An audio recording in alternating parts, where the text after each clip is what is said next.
Taking place will not be seen tonight so that ABC News can bring you color coverage of the 1968 Democratic National Convention. Well, this isn't a job I would apply for. First, because I'm not sure. I wouldn't be sure that I would want it. And secondly, because I wouldn't be sure I could get it. Edmund Sixtus Muskie of Maine, liberal, pro-administration, Catholic, Polish-American, United States Senator, to be nominated tonight vice presidential candidate of the Democratic Party.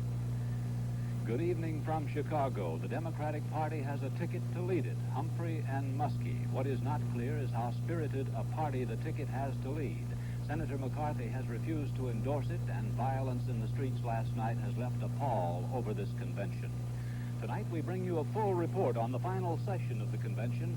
We go to the floor live for the presidential and vice presidential acceptance speeches. Bill Lawrence tells how Muskie was chosen, and Buckley will re-encounter Vidal.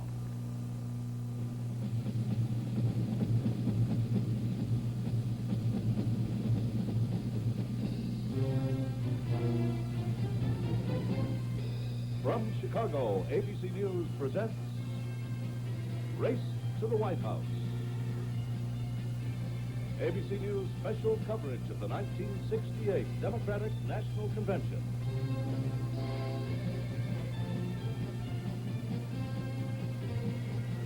Brought to you by Time, the weekly news magazine that keeps 20 million readers around the world fully informed.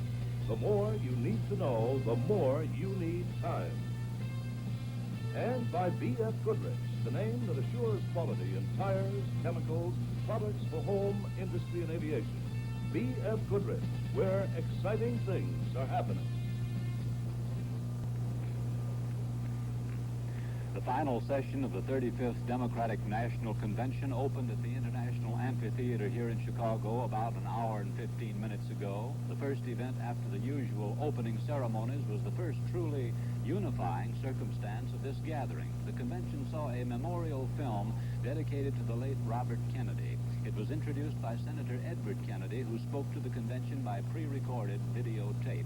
The film was 30 minutes long, and apparently it touched everyone in the hall. Here is how that film ended. In the spring of 1968, he made the most important political decision of his life: to run for the presidency of the United States. Not merely to oppose any man, but to seek new policies to close the gaps. I don't think it's tolerable that young men and young women growing up in our great cities are not able to find jobs. I don't think it's tolerable here in this country that a young boy or a young girl, even when they finish school, are illiterate and uneducated, and therefore can't go on to either a college or university or on to an employment. And I think white and black, poor and rich together, that we can work together. Jefferson once said about the United States that we were the last best hope of mankind. That's what I want the United States to be. This is a generous and compassionate country. That's what I want this country to stand for. Not violence, not lawlessness, not disorder, but compassion and love and peace. That's what this country should stand for, and that's what I intend to do if I'm elected president.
somewhere over Indiana, Robert Kennedy was informed that Martin Luther King had been shot. Again the bullet, again the agony.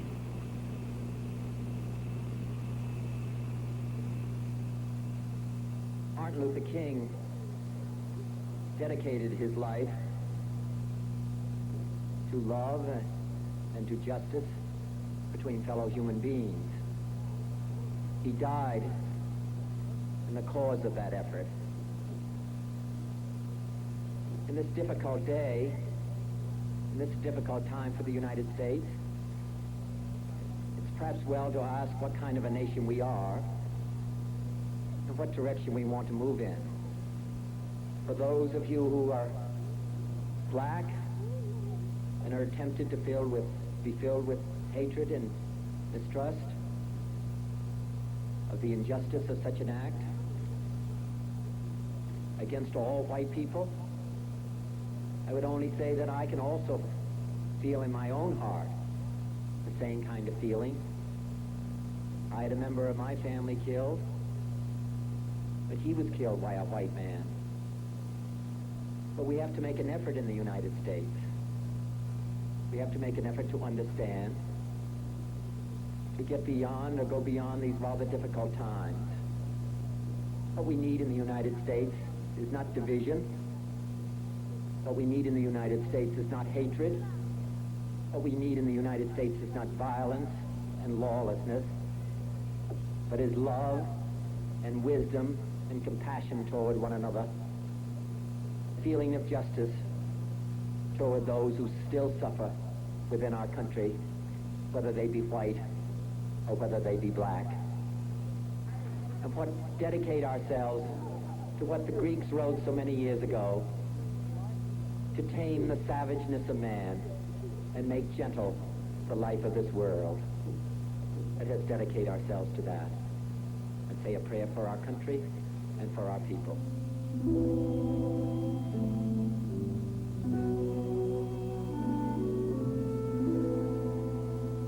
Prayer he asked for America would not be answered in his lifetime. Perhaps for his children. Not for him.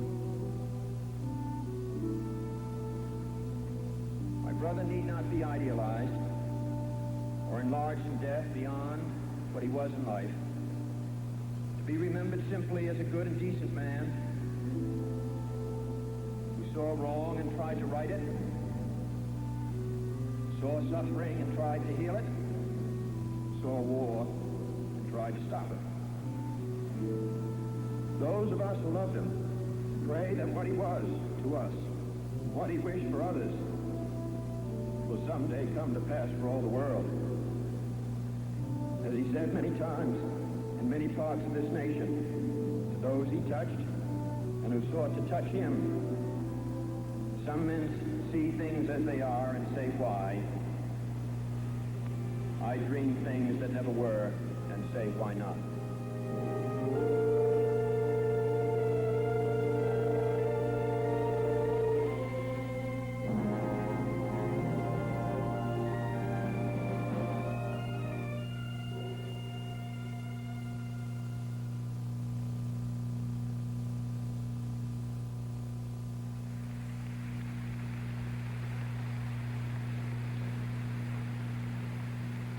This is the first orderly, quiet, restrained, attentive occasion at this convention.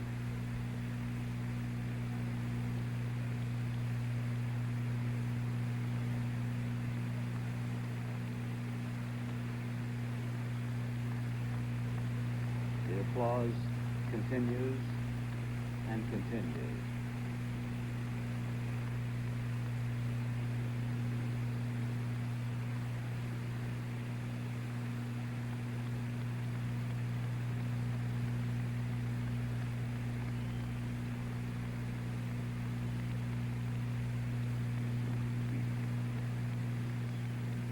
The only compassionate occasion at this convention.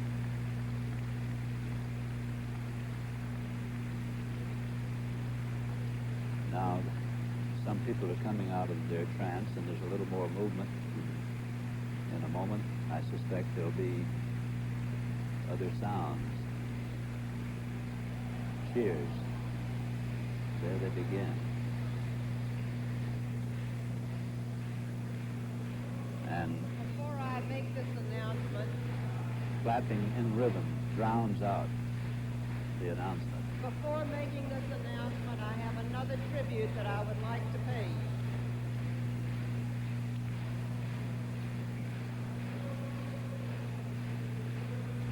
Now, spontaneously, I think we all A song. realize the feeling, but the convention must go on.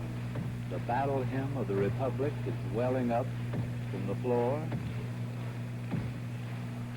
No one leading it.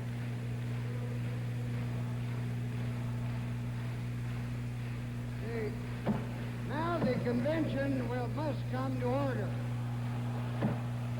The sergeant at arms will enforce order in the convention. Will the sergeant at arms perform his duty of enforcing order? A kind of a compassionate rebellion against the chairman this time. Will the chairman of the various Daly. delegations please bring their delegations to order? Mayor Daley, who it's forgotten was a great fan and friend of the Kennedys, rushing up to the podium.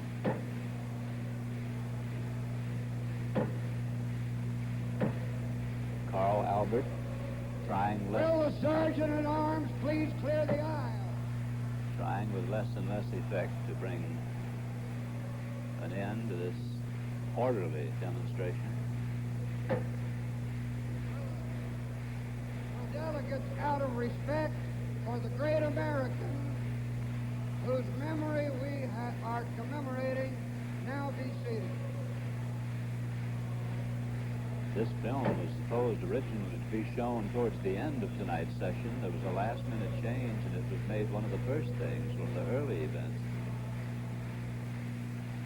Will chairman of the delegation accept their responsibility of getting order?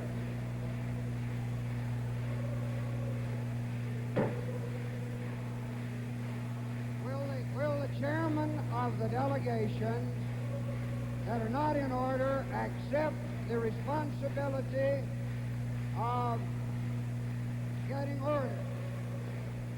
Will the sergeant at arms, Like King Canute, will the sergeant at arms seat those he delegates tells the who are waves not to go seated? back, and they don't go back.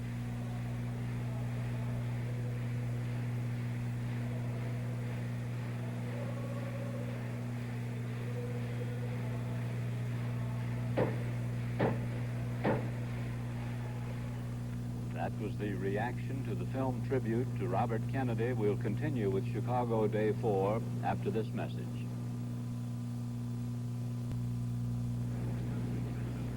Tonight, the Democratic ticket is complete, and now the tickets of the two major parties of the United States are complete. The battle lines are drawn. I would like to ask our guest commentators to comment on those two tickets. Our commentators, of course, are Gore Vidal, author, playwright, a noted liberal, and William Buckley, editor, one-time New York mayoral candidate, a noted conservative. You're first tonight, Mr. Buckley. Can you compare or comment on these two tickets that will face one another in November? Sure. I think what I'd like to say most about the Democratic ticket is the occurrence today to which I attach the greatest significance, which is the statement by Senator McCarthy that he will refuse to endorse that ticket. Under certain circumstances, I don't think that would mean very much.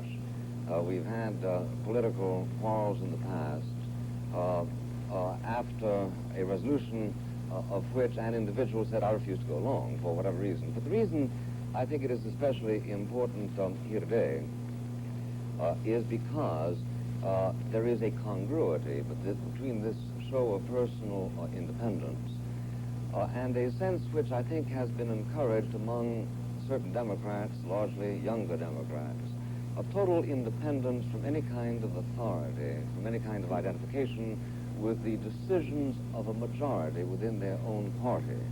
Now, I understand very well the role of private moral authority. An individual should decide for himself whether he will back any ticket or not.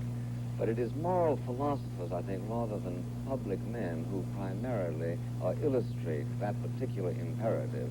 So I predict that Senator McCarthy's refusal to go along is going to have a disintegrative effect not merely on the Democratic Party, which as a Republican doesn't concern me greatly, but also on the whole notion of what it is that you need to keep civic union working.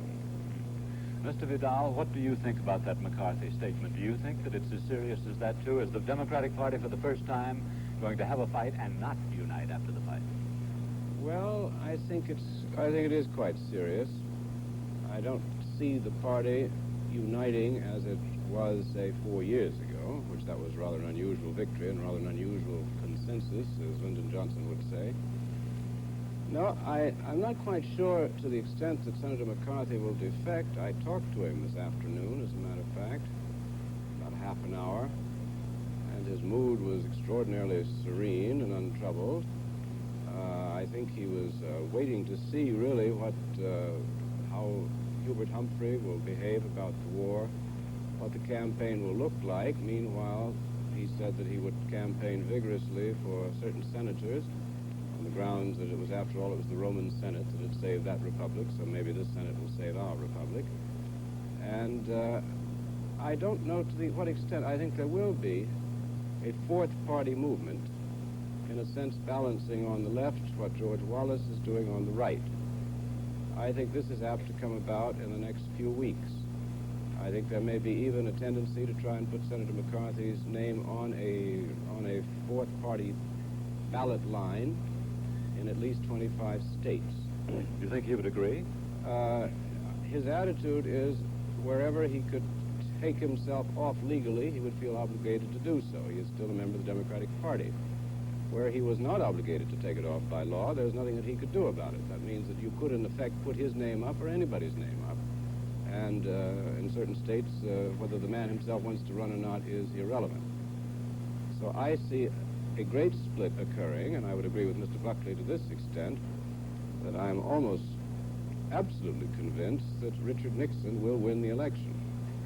Well, now, can you compare the tickets? We know that the Democrats are now in a weak position. Can you compare the individuals as campaigners, Humphrey and Nixon? Can you comment on that, Mr. Buckley? I think they're both vigorous campaigners. I think that Mr. Humphrey suffers from certain of the disadvantages that Mr. Nixon suffered under in 1960, namely the inevitable number two-ness of the image, considering the fact that he continues to be an active vice president.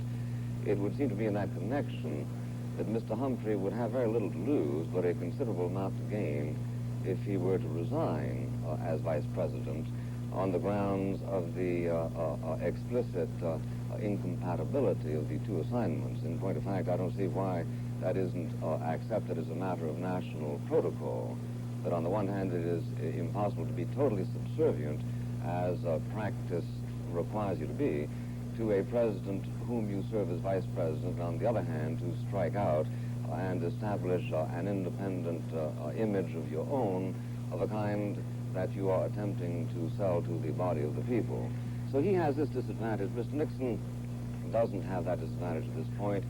He is proceeding, I think, surely, optimistically, not, in my judgment, taking advantage of any of the major lesions of the Democratic Party. And under the circumstances, I think that indirectly he comes out at this moment very strong.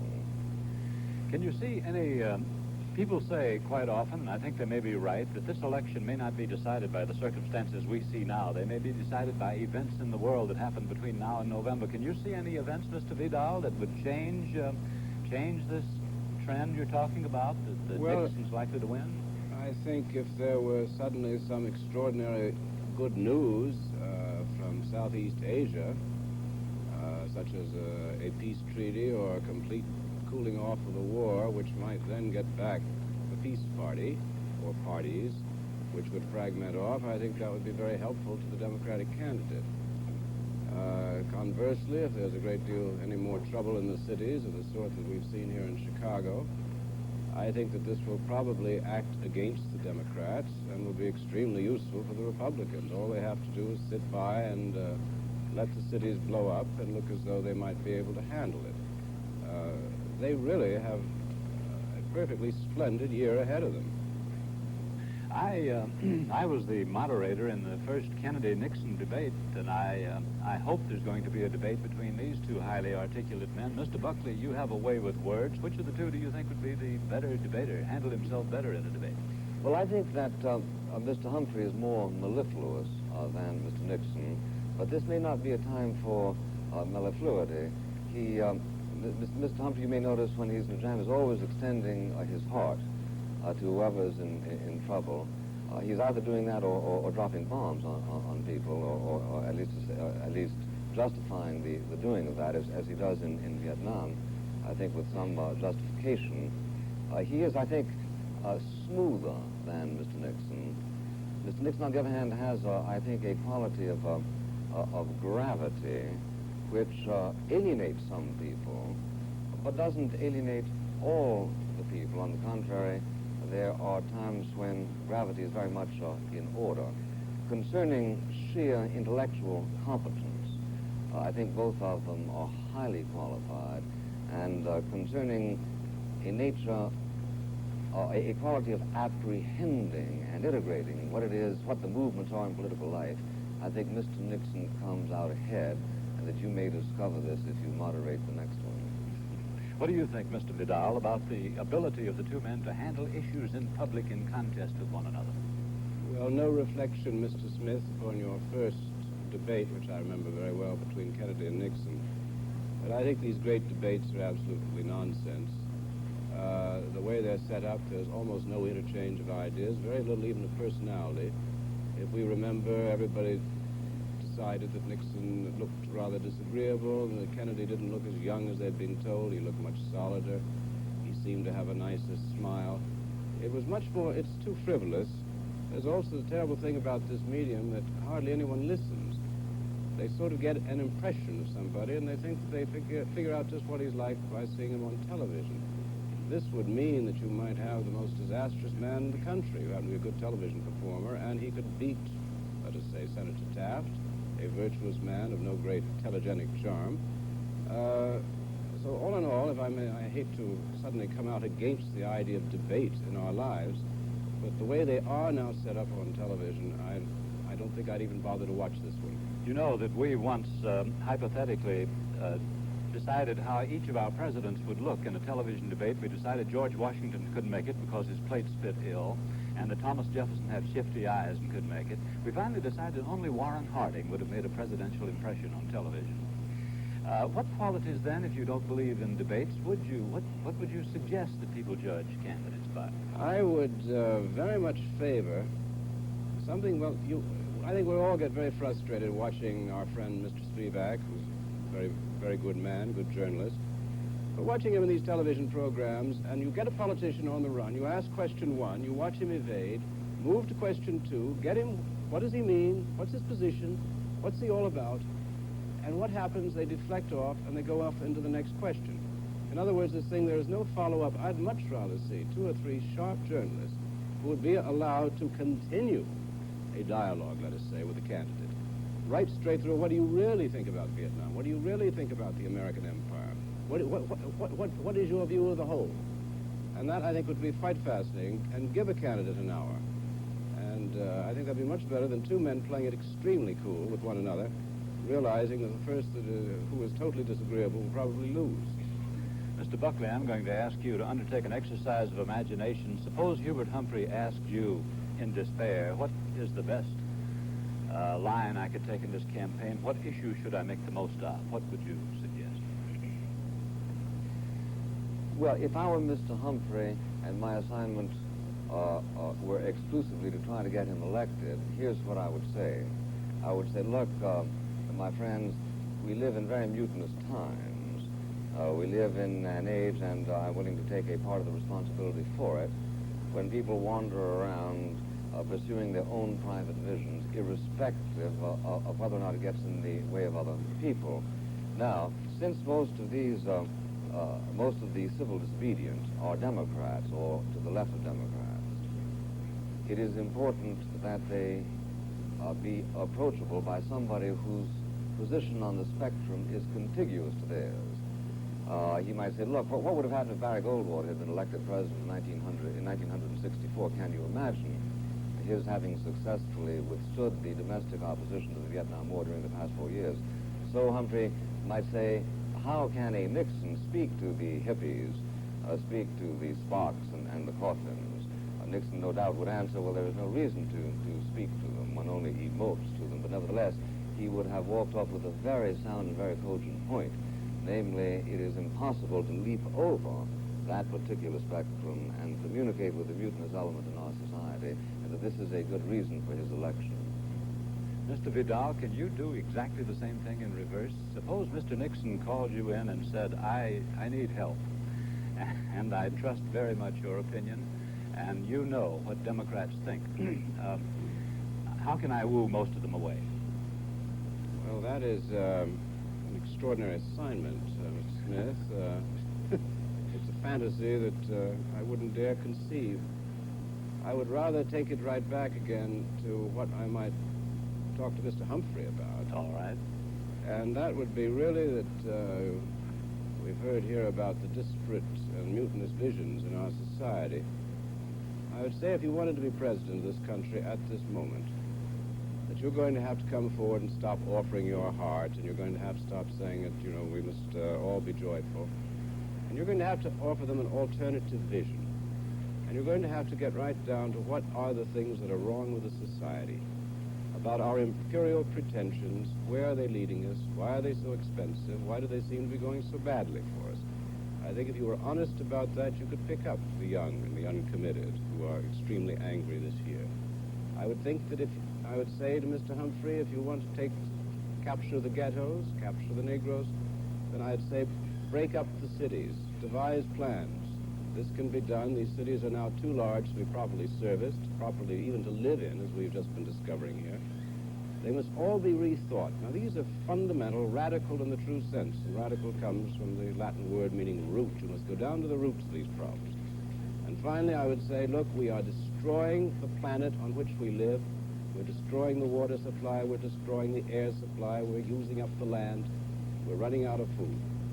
These are the things which must be done to use the land properly, to clean the air, to clean the water. And I would keep right down to the basic things instead of the speech here to the Poles, the speech here to the Italians, all the usual calculated, stupid politics that the young are angry, furious with, and now disdainful of. Now, proposing what to do, I think President Johnson observed, is not really hard. We know a great deal about the problems, but getting those things done is an awful problem. Mr. Buckley, how could a president a man who wanted to be president, cause people to think he could get these things through Congress and administered by states and counties and cities and carried out successfully? Well, the answer is he can't and he shouldn't.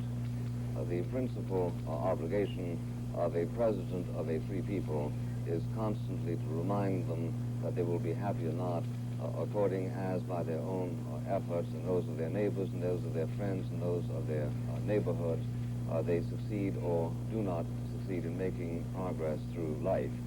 Any society is doomed to unsuccess if it elects a society, a president, and in turn expects it to transmute what we live in into a paradise. This is, of course, the principal difference between the Republican and the Democratic Party, as I mentioned a while ago, to wit that the Republican Party is more closely united to the notion that the role of government is to make possible the avenues of progress in a cluttered situation, but not to make that progress itself. And this I judge to be the supreme responsibility of a man who desires to be president, as I say, of a free, as distinguished from an unfree society. Mr. Vidal, do you agree with that, the thesis that what a president has to do is not to get the government to do things, but to get the government to permit other private bodies to do things? No, I think that the government must, in many ways, be even the employer of last resort. The government, in a sense, without some kind of strong central pushing, you would never have integrated to school. There probably wouldn't be a forest left in the United States. People at the local level, there's a great tendency to simply do things that will make a great deal of money, whether in the long run they're wise things to do or not. I think that things like everything in the Pure Drug and Food Act of the Department of Interior, these are all useful things that the government does. However, there has been a great malaise in the country about the federal government, that it is, after all, it's rather unwieldy, it's very good at collecting money and rather bad at dispersing services. So I would see that it might be a very good idea to have what in a sense is the whole point of black power, which is just simply you have more autonomy, and that means economic autonomy, at the local level, at the neighborhood, that you decide what sort of community you want to live in, and the federal government, to the extent that it can bring that desire into being, realize it, and to that extent the president must lead, the government itself must guide. So you must keep a balance between locality and the center of the society. Mr. Buckley, Mr. Vidal said he couldn't make that act of imagination whereby he would advise former Vice President Nixon what to do to win. Suppose you had that job thrust upon you. What would you suggest to him? Well, I think I would begin by stressing what I stressed a moment ago, namely the solemn obligation of a president to say, don't elect me in lieu of yourselves, in lieu of your religion, your preachers, your teachers, and the rest of it, your family, because I can't perform all those services for you, nor should I attempt to do so. But one more thing I think that Mr. Nixon ought, as a result of the special historical circumstances, to try to do, is to attempt to show that the moral arrogance which characterizes most of the dissenting units in our society today are going to make democracy impossible. That is to say, if everyone believes, for instance, that the right of assembly is also the right to bring his protest right through police lines, right into the heart of an amphitheater that is trying to transact political business, then necessarily any society that seeks such order as Mr. Kennedy was talking about in this posthumous film, such society is simply not going to succeed. Under the circumstances, Mr. Nixon has that duty to remind people of what it is that keeps a society together, namely a disposition by the minority to grant to the majority certain civil authority, not moral authority, but civil authority. And I think that if he successfully formulated that, you would find an enormous response, not merely by Republicans, but also by Democrats who want to continue in a free society and know how much is at stake. We make our political editor make forecasts about what's going to happen. May I ask each of you, Mr. Vidal has answered this, but may I ask each of you to tell me what you think is going to happen in November? Is someone going to win, big or little, or is it going to be an unimpressive victory? First, Mr. Buckley. I think Mr. Nixon will win, and that but for Wallace, he would win impressively. Mr. Vidal. I think that Nixon will win. I think that we will also see the rise of a permanent fourth party, and that this will continue to be active in our affairs for some time, because the two major parties are, to my mind, bankrupt. Thank you very much, gentlemen. We're going to have acceptance speeches later tonight. I wish you were here to comment on them, but if not, we'll try to do our best. We'll continue with Chicago Day 4 right after this message. Two names have already been put into nomination for the vice presidential candidacy. Senator Muskie's, as was expected, then as was not expected, Julian Bond, the 28-year-old Negro leader of the Loyalist new delegation from Georgia. The nominating speech for Senator Muskie was made by a Senate colleague, a fellow Humphrey supporter, 37-year-old senator, a man who was very influential in the Civil Disorders Commission, Fred Harris of Oklahoma. Here's how the speech closed. Mr. Chairman, Chairman, my fellow Democrats, it's my privilege to submit to you the first critical decision of the presidential nominee of this convention. There is no need to underscore for America the significance for our party and for our nation of his recommendation of a vice presidential nominee. But today in this convention, in this great but troubled city, it means even more. The sad events of these past few days, the disillusioned youth and blacks who seek confrontation, the provoked but often heavy-handed enforcers of the law are not characteristics of the Democratic Party nor of this great city of Chicago.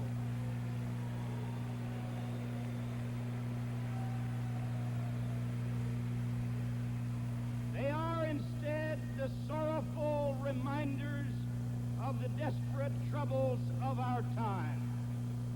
As we meet tonight, America faces more explosive issues which cry out for resolution than at any time in at least the last 100 years of our history.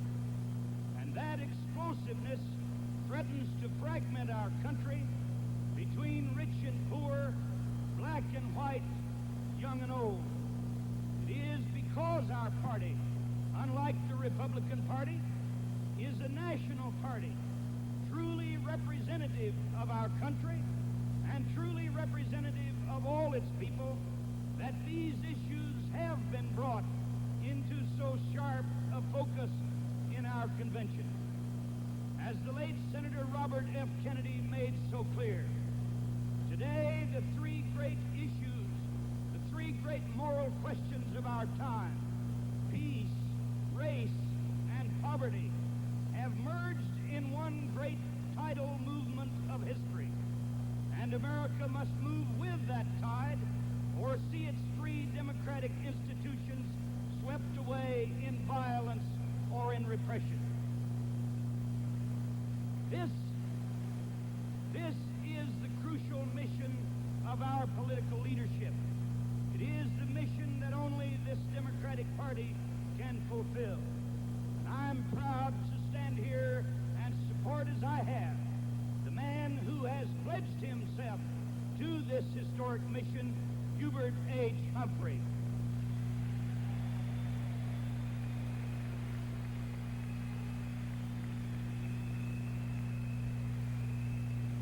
It is in the spirit of this pledge that I shall nominate for the high office of Vice President of the United States Senator Edmund S. Muskie of Maine.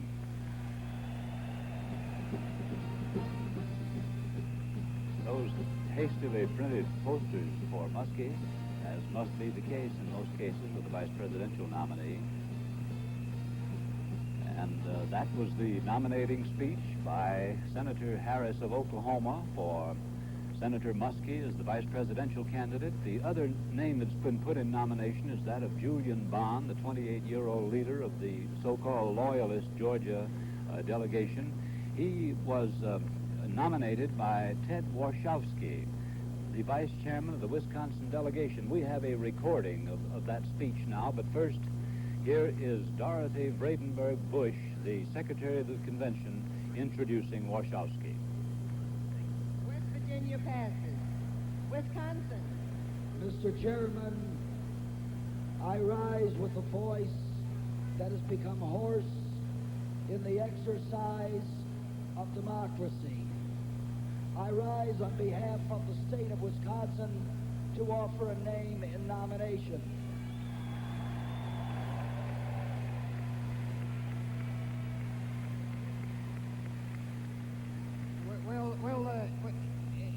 Is the chairman of the Wisconsin delegation addressing the chair?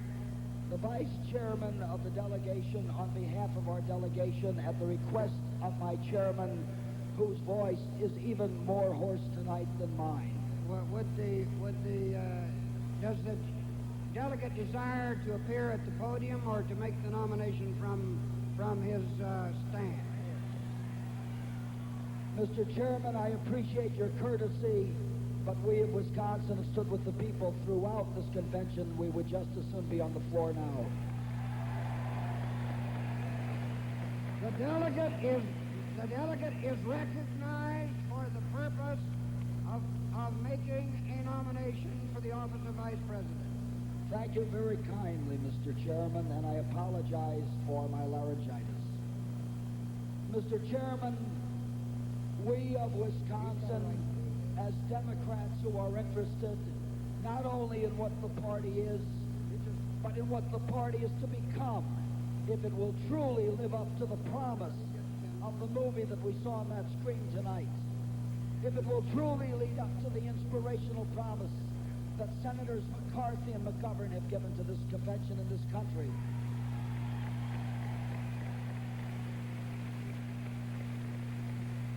If it will truly make the American dream a reality, not only for affluent delegates, but for the young people who march in the parks looking for quality in life.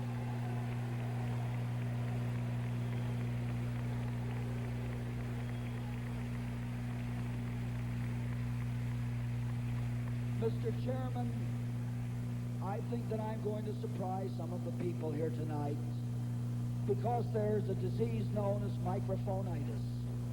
And I could talk on for a half an hour about the man that we are going to put in nomination, but I think our positions are by this time eminently clear to this convention and to the American people.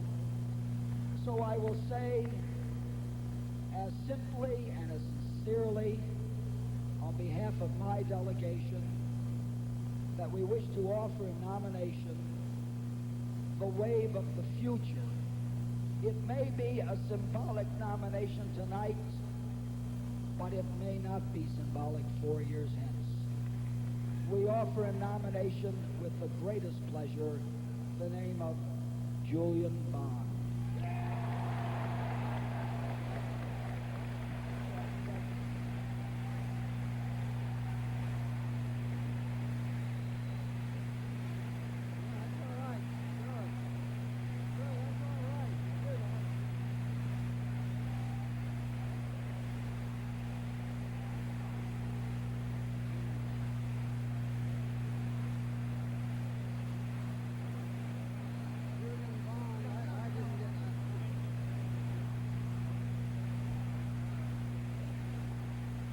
So the convention's going to have its last session the way it had its first one, with every issue, whether it's a fight over credentials or the platform or whether to adjourn for the day or not, each one is turned into a demonstration of the non-establishment against the establishment. You can't say the liberals against the conservatives because they're both liberal. We want to go down to the floor now and have a talk with our floor correspondents, Bob Clark and John Scally. Hello, Bob.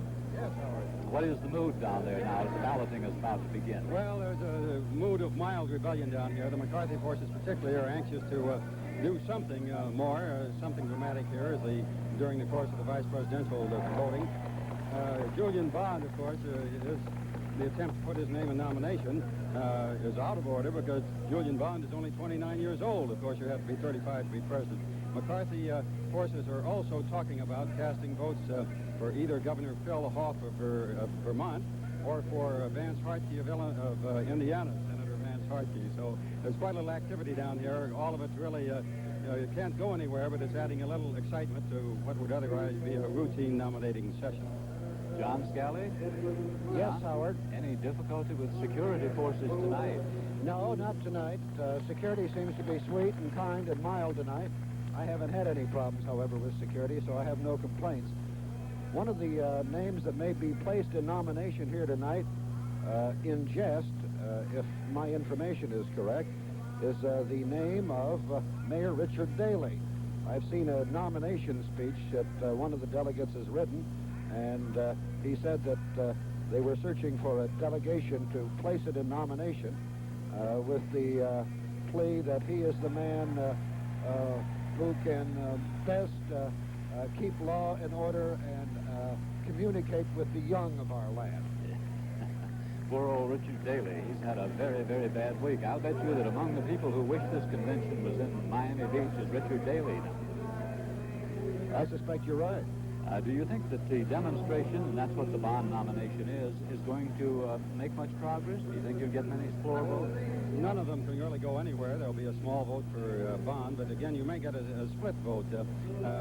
Senator Hartke was a McGovern man, and Governor Hoff of Vermont, whose name may get into this, or votes cast for him, was of course a McCarthy supporter. So these are just last gestures by die-hard supporters who want a piece of the action here on nominating night. Is anybody? And Howard...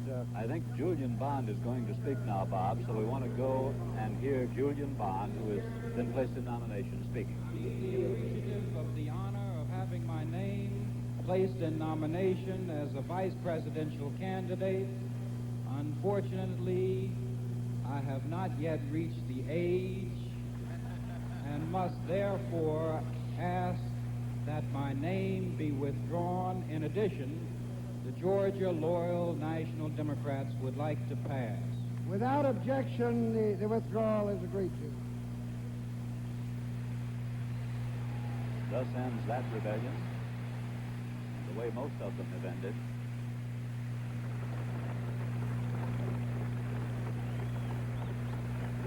We understand that Vice President Humphrey, the presidential candidate, is on his way to the hall and is expected to arrive at any time. Bob Clark, can you hear me now? John Scally? Yes, Howard. Now that Bond is out, couldn't this be done by acclamation rather than calling the roll? Well, I suspect the anti-Humphrey forces have a few more tricks up their sleeve. They're still not only in a mild spirit of rebellion, they're looking for some means to embarrass Mr. Humphrey. I've talked with one of the vice president's aides, and he believes it's all a plot to delay things past prime television time so that Mr. Humphrey would not have the audience he otherwise would have. I suspect perhaps he's seeing more plots than exist, but this shows the degree of suspicion that exists here now. Both sides, I think, both sides see a plot in everything that happens here. The podium sees a plot in everything the floor does, and vice versa. But Howard, the anti-Humphrey delegates down here were very upset tonight at the news that David Ho, the chairman of the New Hampshire delegation, was arrested. He was pulling a little stunt. He was trying to get in through those electronic checkpoints with his credit card. He was demonstrating this to newsmen. He was arrested and taken into custody. Well, that created quite a stir down here. It's a little incident. Tempers are still sharp and feelings bruised. And the California delegation left the floor a few minutes ago to caucus, principally for that reason, to find out about Mr. Ho and to see what more they might do at this stage. I understand that Julian Bond removed his name, withdrew his name, but nonetheless his name is still there in nomination, and he's receiving a few votes. It's all part of the effort, Howard, to embarrass Mr. Humphrey and the forces controlling the convention. There's a deep suspicion that some of the Democrats that are doing this may be tempted to join the new party if and when it's formed, and most of the regular Democrats here are taking a pretty dim view of what's going on. These cheers, by the way, come as states cast their votes for Muskie. That last big cheer, I think, came from the Illinois delegation. We've been discussing up here, can this party pull itself together? It has a reputation for fighting in convention, then coming together after the convention. But this time, doesn't it seem a little more serious than it has been? Well, I think that reputation is going to be put to its most severe test ever this year, Howard.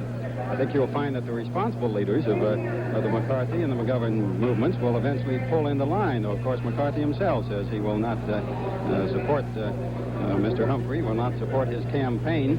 But there certainly is a very serious threat of a peel-off so critical that it could keep Mr. Humphrey from being elected president. And that's about as disunited as a party can get. John, do you feel that morose about the Democratic Party's prospects? Well, Hubert Humphrey has a great reputation as a healer. He likes to think of himself as a man who can bridge the differences. Right. I agree with Bob that this year the task may be insuperable. However, his strategy was to first win the nomination and then move a bit to the left to see whether or not he could make peace with those who are against the war in Vietnam and with the student young. I suspect, however, that looking at it realistically, he has lost most of the students, and they may be tempted to sit on their hands. They'll probably vote, even though they say right now they don't see much difference between a Richard Nixon and a Hubert Humphrey, but they won't be ringing doorbells or rounding up votes, and that's where the Democrats and Hubert Humphrey will be hurt very badly. Yeah. I understand that once Humphrey spoke to McCarthy and suggested that rather than fight over the votes, they split them, that Humphrey take all the voters over 21 and McCarthy take all those under 21. I'm sorry, Howard, we missed that question. It wasn't the question. I understand that Vice President Humphrey is coming to the convention. Is his wife there now? We haven't seen her so far, Howard. And how about the Muskie family? No one's ever seen the Muskie family in the national... No sign of them yet. Of course, last night, up until he became the vice presidential nominee, Senator Muskie was sitting quietly in a back corner of this convention hall with the main delegation, and no one was paying very much attention to him. Present, however, Howard, is Senator McGovern, and he got a big ovation from the crowd when the delegation of his home state called the attention of the audience to the fact that he was sitting there in a box. He's a man that's established somewhat of a reputation in the brief run that he's had for a president. He certainly has. Everyone thought he made a very good impression at the California debate before the California delegation the other day. Is it still the intention not to have McGovern speak in support of Humphrey? We haven't heard anything about that, frankly, Howard, down here on the floor. Senator McGovern, of course, has fallen into line behind Mr. Humphrey. An interesting sidelight of this is that the Humphrey forces here at the convention have been very warm in their praise of Senator McGovern. They felt that he conducted himself impeccably throughout the campaign, and there are no bruised feelings there at all to be dealt with. Well, we'll be back to you, gentlemen. We want to go to the balloting now, and I think it's just past Nevada or at Nevada. Edwards and 2 abstaining. Nevada, 22 votes. Madam Secretary, Nevada votes 19 1/2 votes for Senator Muskie, 1 vote for Sergeant Shriver, and 1 1/2 votes for Senator Edward Kennedy. That, by our reckoning, makes it 970.5 votes for Muskie. The Nevada vote is as follows. 19 1/2 votes for Senator Muskie, 1 1/2 votes for Senator Ted Kennedy, and 1 vote for Sergeant Shriver. New Hampshire, 26.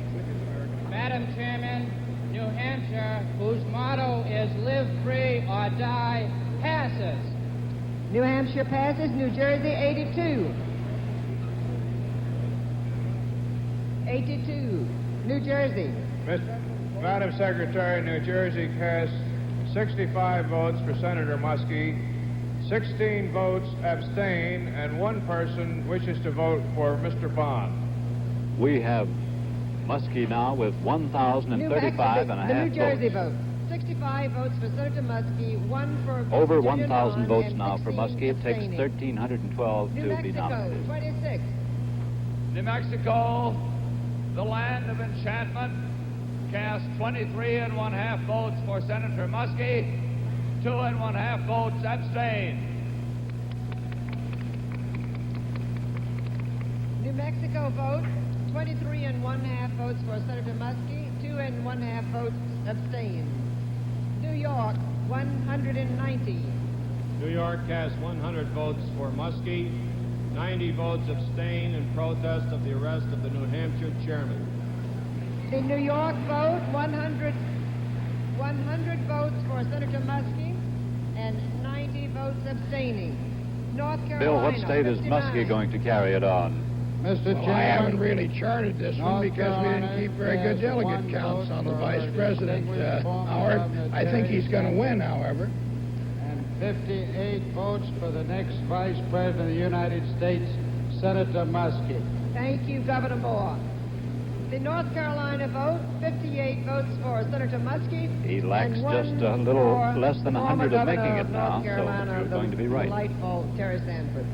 North Carolina, 25. North Dakota, 25.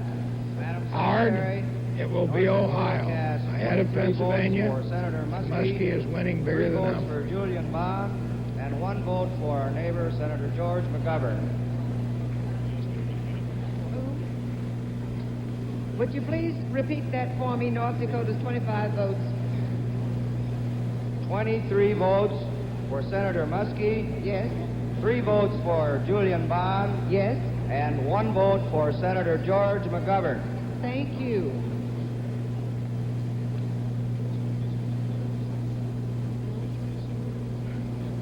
I'm afraid you're casting a couple more than I read out for you. You are entitled to 23, and you made... 1 correction, 22 votes for Senator Muskie. You've still got 1 too many. 21. We keep losing Muskie votes. Okay, the North Dakota vote, 21 votes for Senator Muskie, 3 for Julian Bond, and 1 for Senator McGovern. Ohio, 115 votes. Madam Chairman, the Buckeye State of Ohio casts 115 votes There it is, for the Howard. next Vice He's made it. President of the United And I States, thought he would all Senator the time. Edmund Muskie. The Democrats have their ticket now. 115 votes for Senator Muskie. Oklahoma, 41. Madam Chairman, Oklahoma, the home of our great United States Senator Fred R. Harris, are proud to cast our 41... The Buckeye State of Ohio casts 115 votes There it is, for the Howard. next Vice He's made it. President of the United And I States, thought he would all the Senator time. Edmund Muskie. The Democrats have their ticket now. 115 votes for Senator Muskie. Oklahoma, 41. Madam Chairman, Oklahoma, the home of our great United States Senator Fred R. Harris, are proud to cast our 41 Hubert votes Humphrey, the unanimously presidential candidate, in is support arriving now of at his the nominee, amphitheater. Here you and see him Hubert in those Humphrey's bright lights. nominee, Mrs. Humphrey, and the presidential candidate looking very healthy and rested. Mr. Vice President, congratulations to you. Can you say just a word, Mr. Vice President? All I can say is thank you and how good it is to see you again. Thank you so much, Thank you Mr. so Vice much. President. Thank you very much. That's real politics of happiness tonight. Oh, my goodness. Oh, man. Hey, how you been? That was reporter Al Good of ABC asking that question. Nice friend, Joe Barstow. I hope I hear it tonight. Now we're back on the floor. Pennsylvania cast 9 abstentions, 3/4 vote for William Fitzryan, 1.5 vote for James Tate, and 118 votes for Senator Edmund Muskie.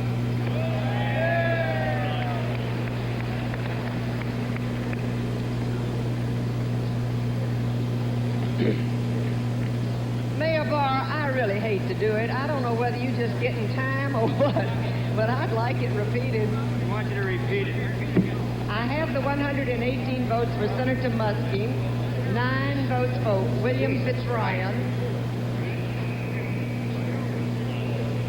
May I have the other votes of Pennsylvania? Getting a little tired. Madam Chairman, there were 9 votes of abstention. Abstaining. Good. All right. Well, they're not around anyhow. Okay. 3/4 of 1 vote for William Fitzryan. Okay. Yes, sir? 1 1/2 votes for James Tate. Oh, the mayor. Yeah. Okay.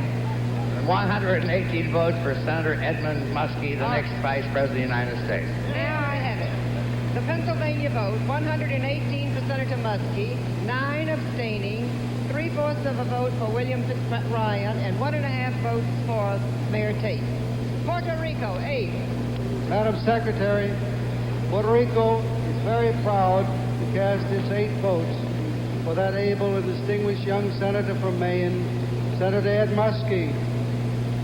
The Puerto Rico 8 votes go to Senator Muskie. Rhode Island, 27. Madam Secretary, the state of Rhode Island and its Providence plantations cast 27 votes for the favorite son of New England, Senator Edmund Muskie. All anticlimax Thank from you here very on. much. 27 votes of Rhode Island to Senator Muskie. South Carolina, 28. Madam Secretary, over the vigorous objection of our great governor, Robert E. McNair, this delegation cast 1.5 votes for Governor Robert E. McNair and 26.5 votes for Senator Muskie. The South Carolina vote, 26.5 votes for Senator Muskie and 1.5 votes for Governor McNair. South Dakota, 26. Madam Chairman, South Dakota cast 26 votes for the next Vice President of the United States, Edwin Muskie. The South Dakota vote, 26 votes for Senator Muskie. Tennessee, 51. Madam Secretary, the great volunteer state of Tennessee, the home of Andrew Jackson, proudly cast 51 votes for Senator Muskie. Thank you, Joe Carr. Texas, 104. Madam Chairman, Texas cast 104 votes for Senator Muskie. Thank you, Governor. The Texas vote, 104 votes for Senator Muskie. Utah, 26. Madam Secretary, Utah casts 1 vote for Julian Bond, 25 votes for Senator Edmund Muskie. Utah votes 25 votes for Senator Muskie and 1 for Julian Bond. Vermont, 22. Vermont passes. Vermont passes. Virginia, 54. Virginia cast 50 votes for Senator Muskie, 3.5 for Bond, 1/2 absent. The Virginia vote, 50 votes for Senator Muskie, 3 for Julian Bond, and 3.5. Is that 3.5 for Bond? That's correct. And 1/2 absent. That's funny. Virgin Islands, 5. Virgin Islands cast its 5 votes for Senator Muskie. Virgin Island cast 5 votes for Senator Muskie. Washington, 47. Madam Secretary, the state of Washington cast 3 votes for David Ho, that's spelled H-O-E-H, 2 abstentions, and 42 votes for the next Vice President of the United States, Edwin Muskie. Word from the middle of town that there is more violence in the middle of town tonight.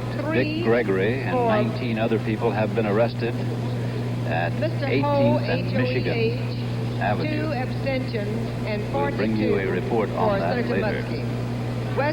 West Virginia, 38. Madam Chairman. Madam Chairman. Yes? West Virginia casts with enthusiasm and confidence its 38 votes for the next Vice President of the United States, Edmund Muskie. West Virginia, 38 votes for Senator Muskie. That was Senator Jennings Randolph. Wisconsin, 59. Wisconsin. Wisconsin casts 1 vote for Ellard Lowenstein. 1 vote for George McGovern. 1 vote for Henry Royce. 1 vote for Teddy Kennedy. 1 vote for Paul O'Dwyer. 1 vote for David Ho. 2 votes for Abe Ribicoff.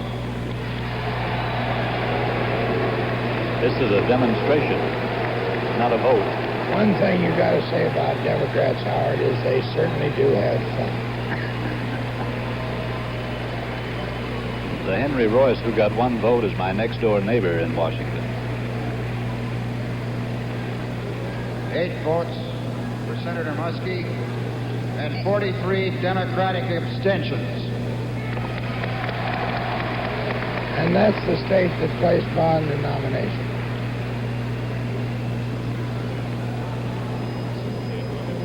Okay, I think I have this. 8 votes for Senator, the Washington vote, Wisconsin, I'm sorry. The Wisconsin vote. 8 votes for Senator Muskie, 1 for Senator George McGovern, 1 vote for Henry Rouse, 1 vote for Senator Ted Kennedy. And was this another vote? I mean, was this a vote tonight for Paul Bear Bryant? Who was that? There was Paul O'Dwyer of New York, madam. And Blair? And I want to change the vote for Robert Kennedy, please. That would be 2 votes for Edward Kennedy, 2 votes for Edward Kennedy, and 42 abstentions. Okay. I'll have to get this name. Okay, now then. One for Paul Blair, and 1 for Jimmy Holmes, and 2 for Senator Ribicoff, and 43 abstentions. Wyoming, 22. The last state. Madam Chairman, Wyoming, the last on the alphabetical roll of states, casts its unanimous 22 votes for Ed Muskie and stands as first to move the acceptance of Ed Muskie by acclamation by this convention. Just a minute. If this is not carried by acclamation, they have to go back to some of the states who passed and get their votes. The chair must follow the rules of this proceeding, of this convention. The motion is not in order during the call of the states. Alabama, 32. Alabama casts 1.5 votes for Mayor Daley. 26.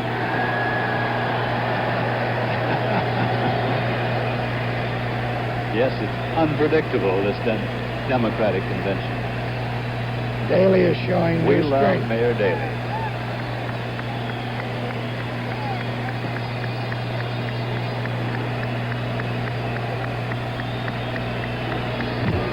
I believe I may have overridden you, Howard. I tried to say Mayor Daley is showing new strength. He didn't peak too early, Bill.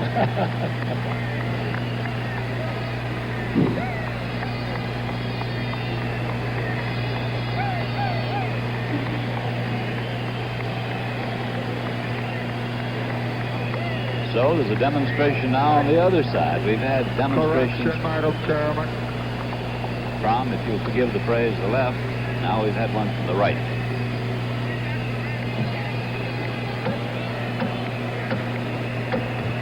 Daley supporters are packed into those galleries tonight. Some people charged the galleries had actually been packed. Come to order, and members will resume their seats. Well, even if they have been packed, Howard, it's not the way they used to pack them at other conventions, which was for candidates. Yeah. And use them with really quite brilliant effects sometimes. Yes. Sometimes there were counterfeit tickets. I remember that in 1940. Well, tonight I understand they're taking real tickets, cutting them in half, and just showing one half so that 2 people can get in on 1 ticket. Well, that's the only way they fill these galleries on a night Will like the convention this. kindly come to order?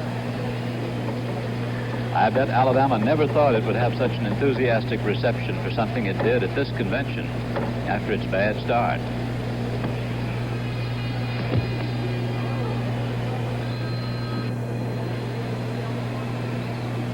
I wonder what George Wallace is thinking of all of this. 1.5 votes for Mayor Daley. Madam Secretary, the correct vote is 3 1/2 for Mayor Daley. Oh, he's showing still more strength, Howard. 25 Now, Alabama, please let's go on with this. Alabama? And 2.5 votes abstaining.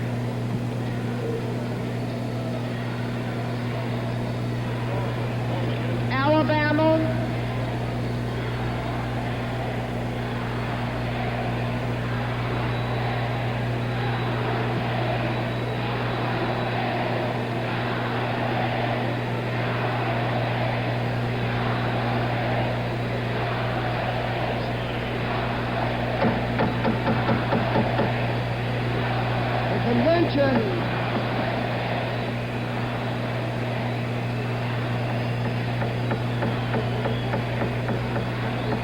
We reported to you a while ago there's new trouble in the middle of town at 18th Street and Michigan Avenue. That is developing into a battle, we understand. The National Guard is active, using its rifle butts. Tear gas has been thrown. Our correspondent, Don Farmer, suffered from being gassed, and one of our couriers did too. The rioters are throwing bottles. There's a helicopter in the air over it, reporting down to the guard on the ground. It seems that Dick Gregory led a march to the National Guard and police barricades at 18th Street in Michigan. Officers stopped them there and told them that they would be arrested if they didn't clear the streets, so they responded, the Dick Gregory's marchers, by sitting down in the street, and that has been the cause of the beginning of the trouble.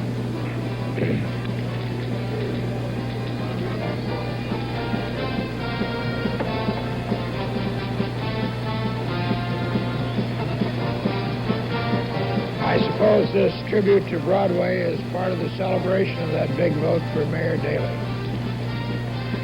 Or maybe it's just to quiet the convention down. Loud bands are used to quiet demonstrations. I think next to the Kennedy tribute, Alabama's got the biggest rise out of this audience tonight with 3.5 votes for Mayor Daley. The chair recognizes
have heard of activity on a helicopter pad outside this hall. We don't know whether it means anything, and we heard that House Speaker McCormick told someone that he would not be surprised if, quote, the top banana, unquote, came here tonight.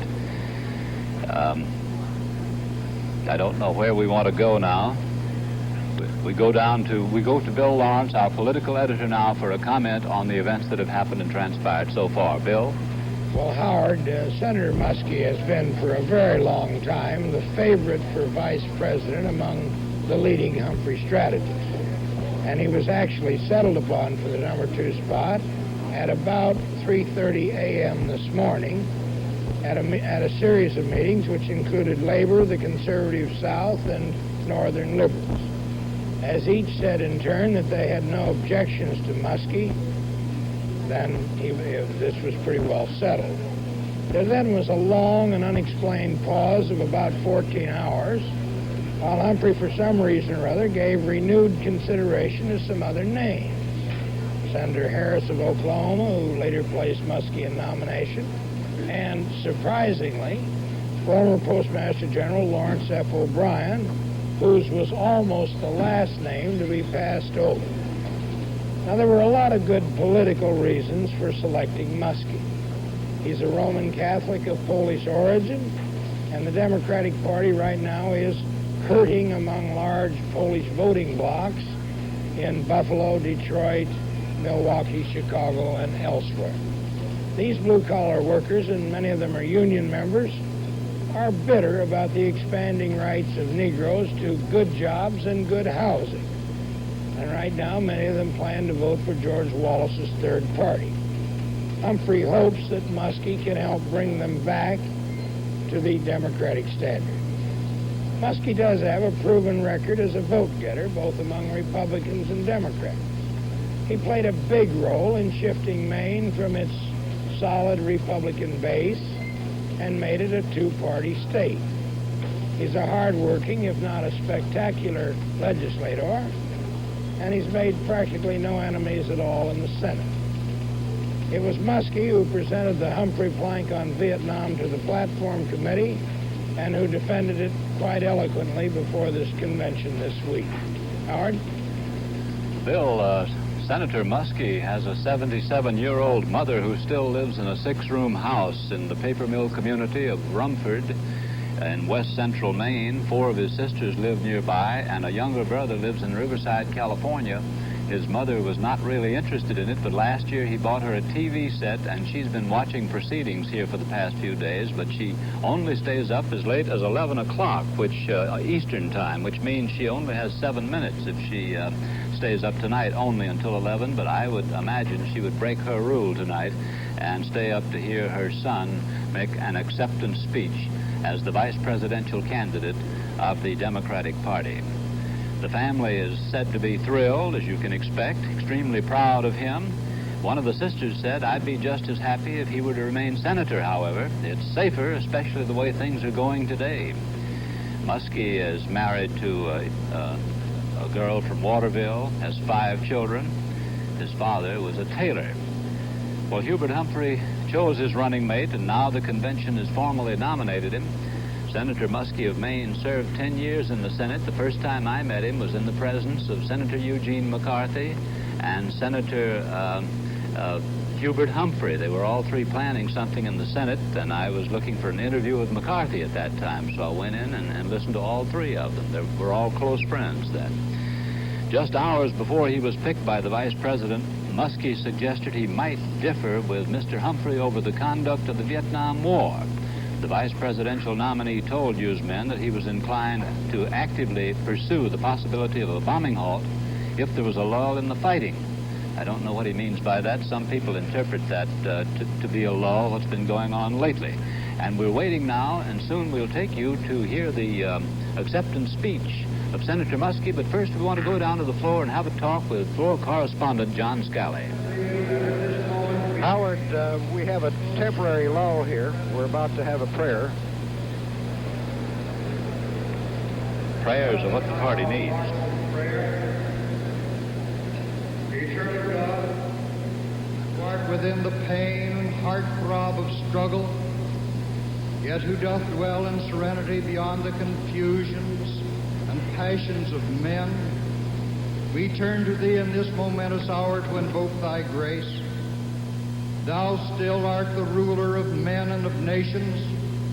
With thee alone is wisdom and understanding. In the day of turmoil, temper our spirits and suffer not our trust in thee or our fellow men to fail. Give us, we beseech thee, nobility of spirit that can hammer swords of contention into plowshares of achievement. Grant us the loving courage to look all men in the face with the eyes of a brother, even those with whom we stoutly disagree. Forgive us our trespasses, as we forgive those who trespass against us. Now, our Father, this convention has thrust 2 dedicated men into the loneliness of lofty and awesome responsibility. We pray for them as we pray for other dedicated men who, under our system of government, are raised up with differing views and convictions. Lead and bless them, each one, that they may run with patience and valor the race that is set before them, looking unto Thee as the author and perfecter of their faith. Sustain them in the hours of discouragement and spiritual isolation, and give them a vision of truth and of justice, that by their counsel all peoples and classes may be led to walk in the ways of unity and peace, to the strength of this nation and the honor of Thy name. Make them perfect in every good work, to do Thy will, O God, working in them that which is acceptable in Thy sight, O Lord, our rock and our Redeemer. Amen.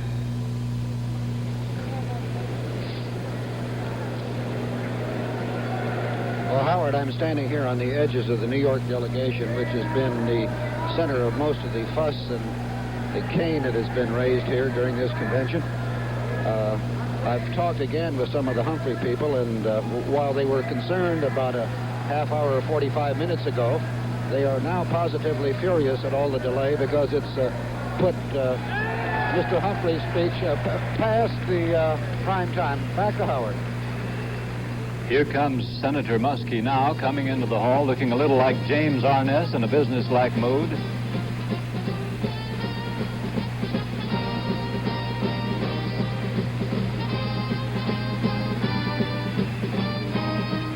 Edmund Sixtus Muskie.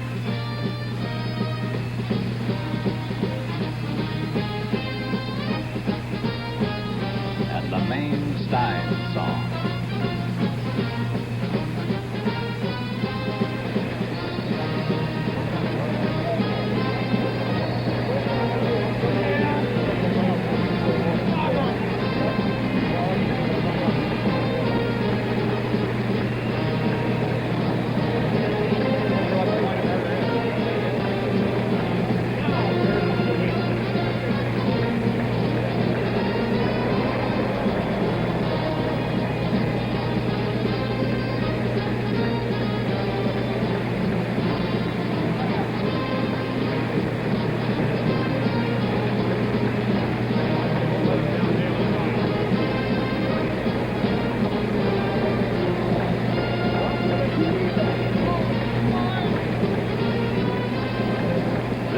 Mrs. Muskie, the senator's wife, formerly Jane Gray, Waterville. She's sitting next to Mrs. Muriel Humphrey.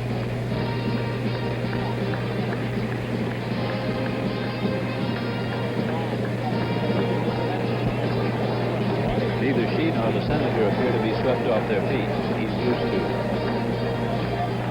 conventions, public life. Altogether a very level-headed man.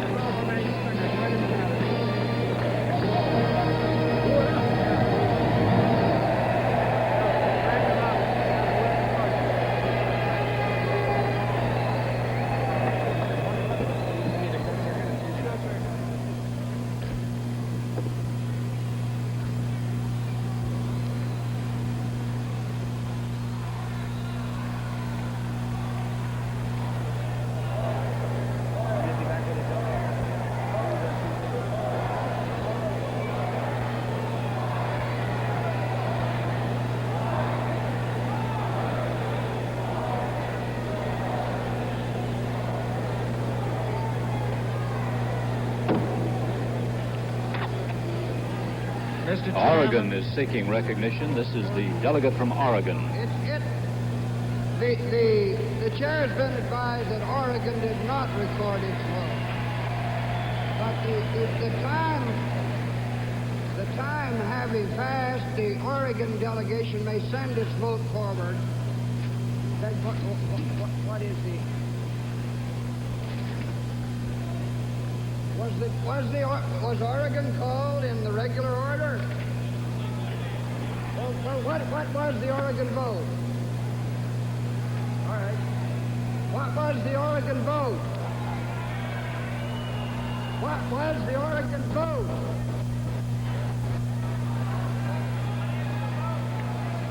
State your vote. Your point comes too late, but we are being tolerant of the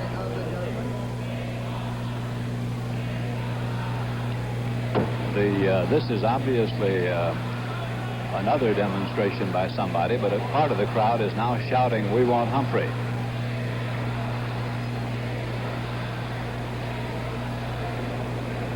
Well, Oregon, as you know, is one of those primary states that was bound to McCarthy. Mr. Chairman. That was his single victory over Bob Kennedy.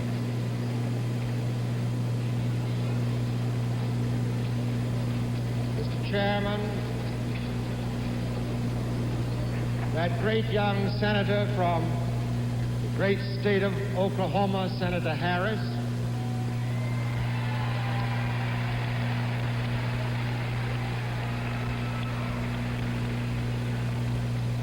the governor of my home state of Maine, Governor Curtis,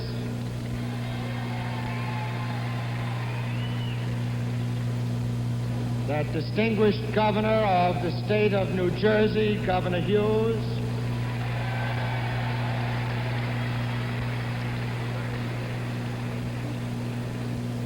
and my old and good friend from the great state of Michigan, Senator Phil Hart.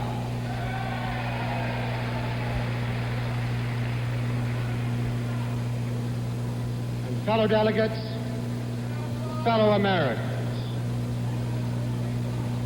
may I first of all say, in behalf of myself and my wife Jane, a sincere thank you for your trust and for your confidence.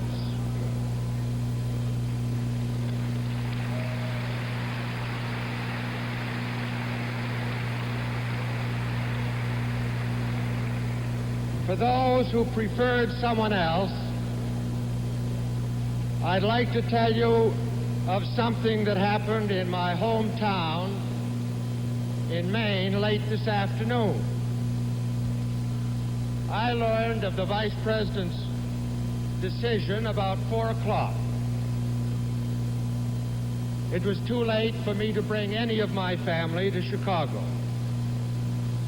As a result, they were all besieged by reporters, television people, an experience they weren't very accustomed to. And so my mother was asked by one reporter whether or not she expected to vote for me. And you'd be interested in her reply. She said, "Well, if no one offers anyone better, I suppose I will."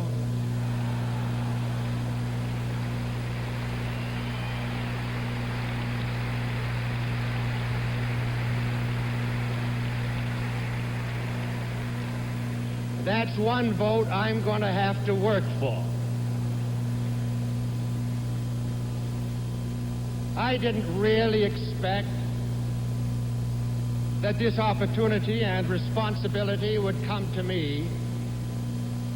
Let me assure you that no Democrat from my state in my lifetime would ever expect to have the opportunity to speak in a room of this many Democrats.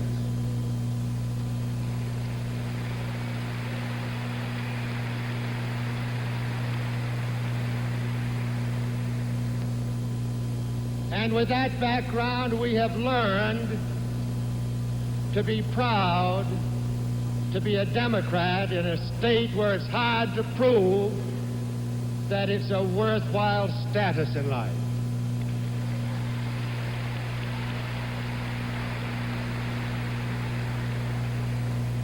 And so my reaction to this responsibility and to this opportunity is a very mixed one. But above all else, it is an acute awareness of the work we have to do to build a peace to heal our country. To make a society such as ours work is not easy. It means learning to live with, to understand, and to respect many different kinds of human beings, of different colors, of different races, of different national origins, of different cultural levels, of different tastes and intellectual capacities, of different... She's sitting next to Mrs. Muriel Humphrey.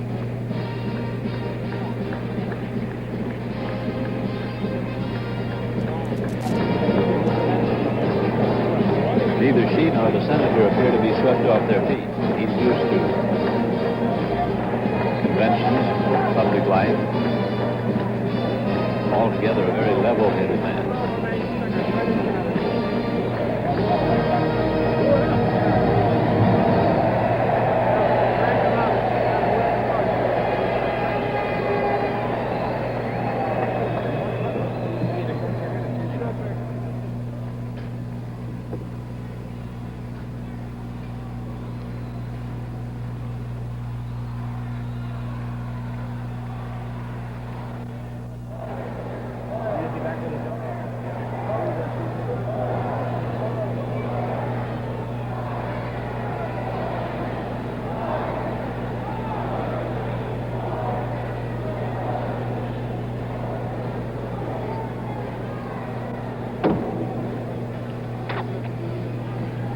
Oregon is seeking recognition. This is the delegate from Oregon.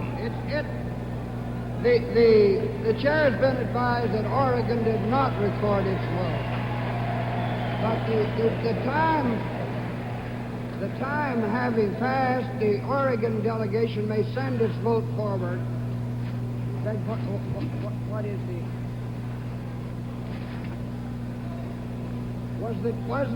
Was Oregon called in the regular order? Well, what was the Oregon vote? All right. What was the Oregon vote? What was the Oregon vote?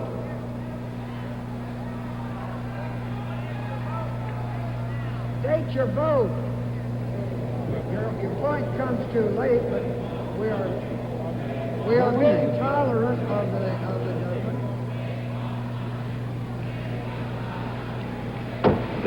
This is obviously another demonstration by somebody, but a part of the crowd is now shouting, "We want Humphrey."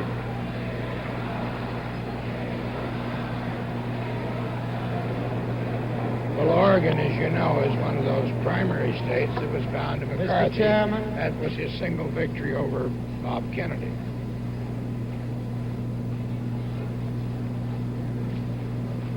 Mr. Chairman,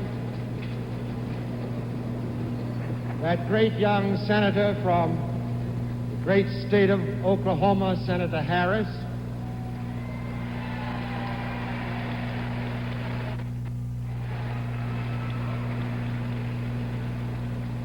the governor of my home state of Maine, Governor Curtis,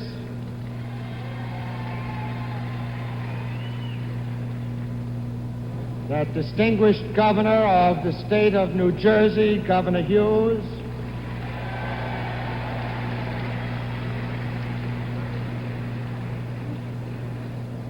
and my old and good friend from the great state of Michigan, Senator Phil Hart.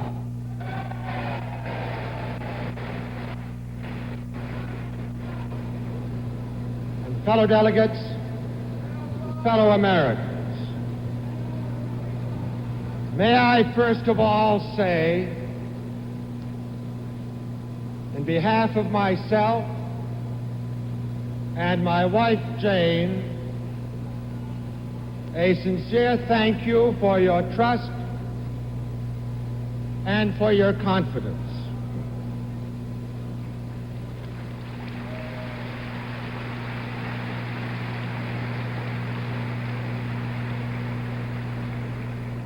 For those who preferred someone else,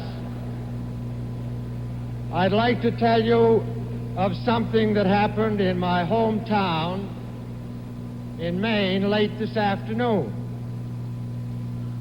I learned of the Vice President's decision about 4 o'clock. It was too late for me to bring any of my family to Chicago. As a result, they were all besieged by reporters, television people, an experience they weren't very accustomed to. And so my mother was asked by one reporter whether or not she expected to vote for me.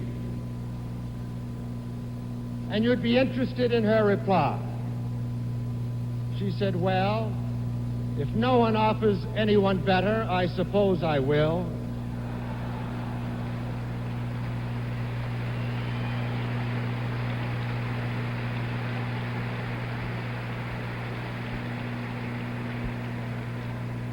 That's one vote I'm going to have to work for. I didn't really expect that this opportunity and responsibility would come to me. Let me assure you that no Democrat from my state in my lifetime would ever expect to have the opportunity to speak in a room of this many Democrats.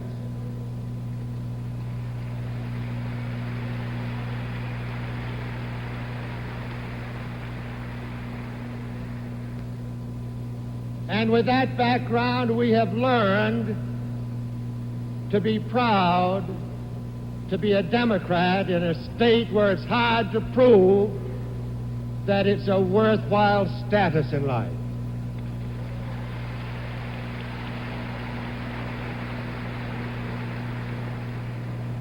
And so my reaction to this responsibility and to this opportunity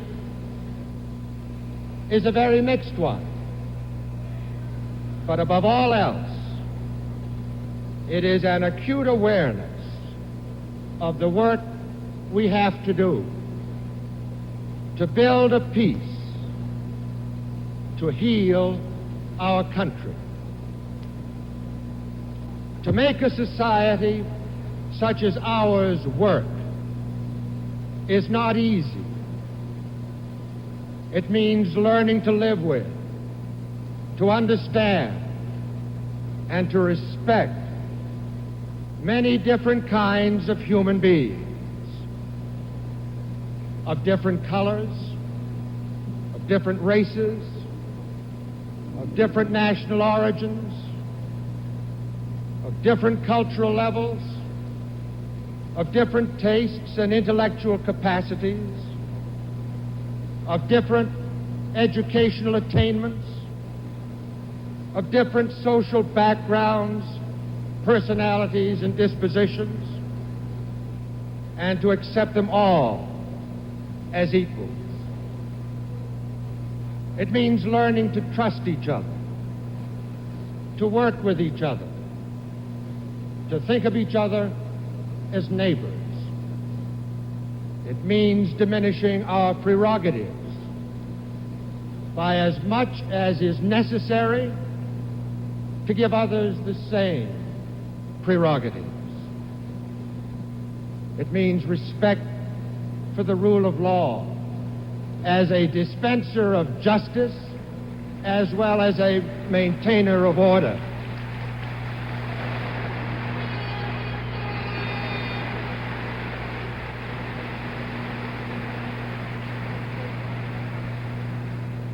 It means giving all citizens an equal opportunity to participate in American life and in the policy-making processes of our society. And in all frankness, our society has not worked in this way up to now.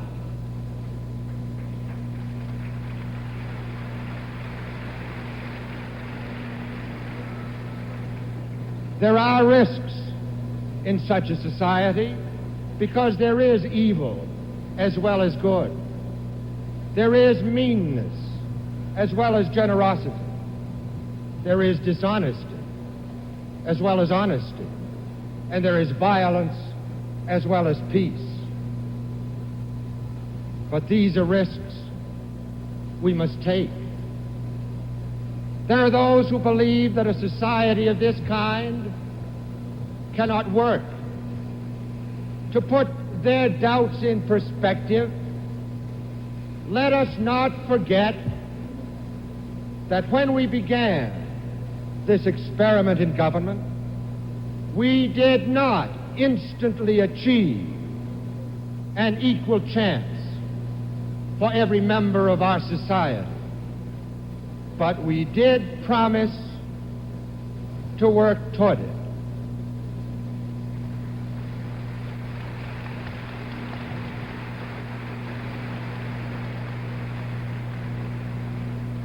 We made that promise because we believe that when men, however different, are free to grow, they will enlarge their intellectual and spiritual powers. They will achieve more satisfying lives for themselves. They will become better neighbors to others. And they will make possible a more enlightened and a more civilized society. The practice of freedom since that time has made possible tremendous advances in the lives of the average citizen of our country. But ironically, those very advances have highlighted our shortcomings. Shortcomings which have denied hope for improvement to too many Americans. Shortcomings which have concealed the reality of hunger, poverty, and deprivation for many under an illusion of prosperity and equality for all.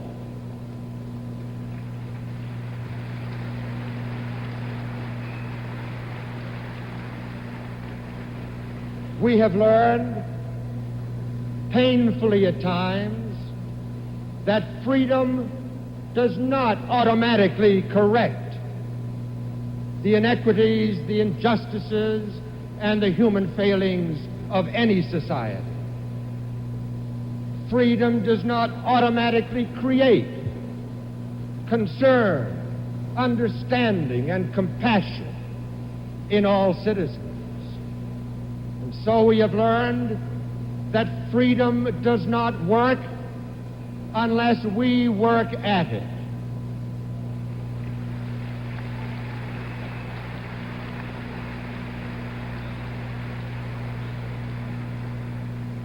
And that I believe to be part of the reason for the surging determination of so many of our young people and of the disadvantaged among us to make a place for themselves in building the future of our country.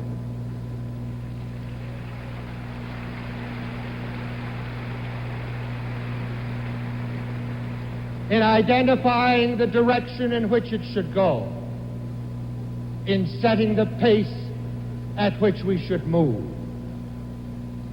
Such a force as this, generated by these young people, should hearten those who believe in freedom as the most creative expression of the human spirit.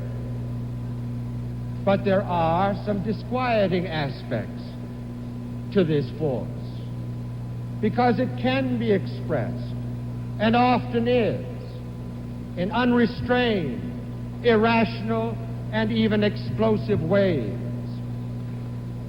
These may be the product of impatience with results, of lack of confidence in our intentions, of lack of experience with the democratic process. And they may also be the product of exploitation by militants whose motives are suspect.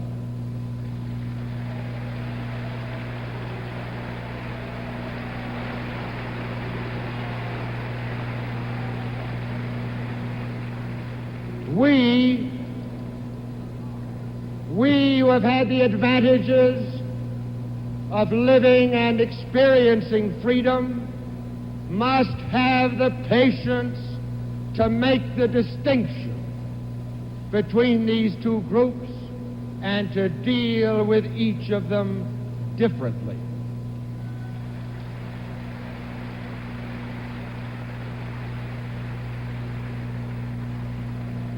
We must learn to work with these people to ensure their continued and more meaningful participation in the democratic process.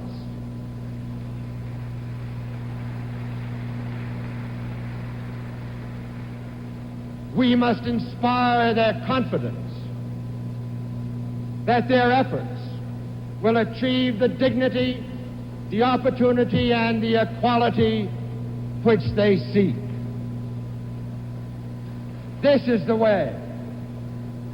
This is the way to develop the self-discipline of free citizens in an enlightened and civilized society without which it cannot survive.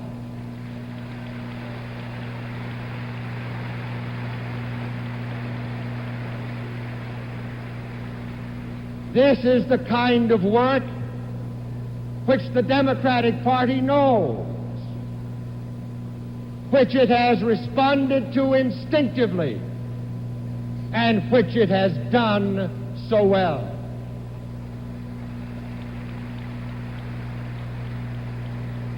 And let me say to you, my fellow Democrats, that in this election year, we must surpass all our previous efforts, not so much for the success of our party, but for the survival of liberty in our country.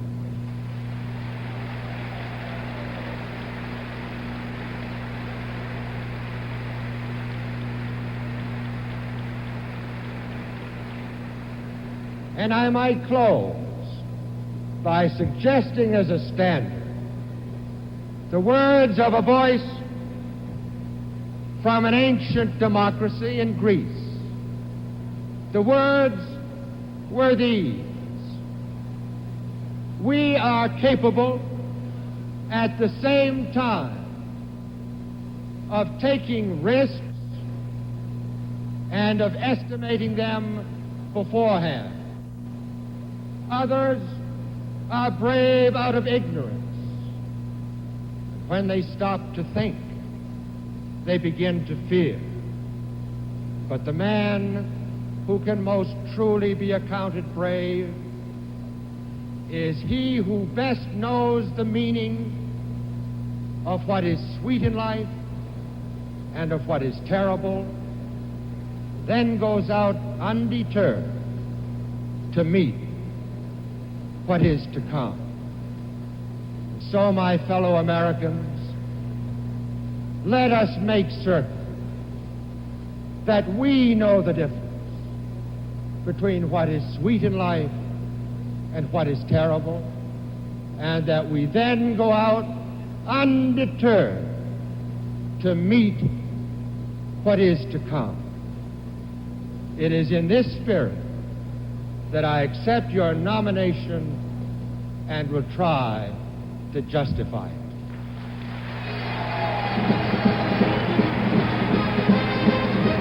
Oh, lights.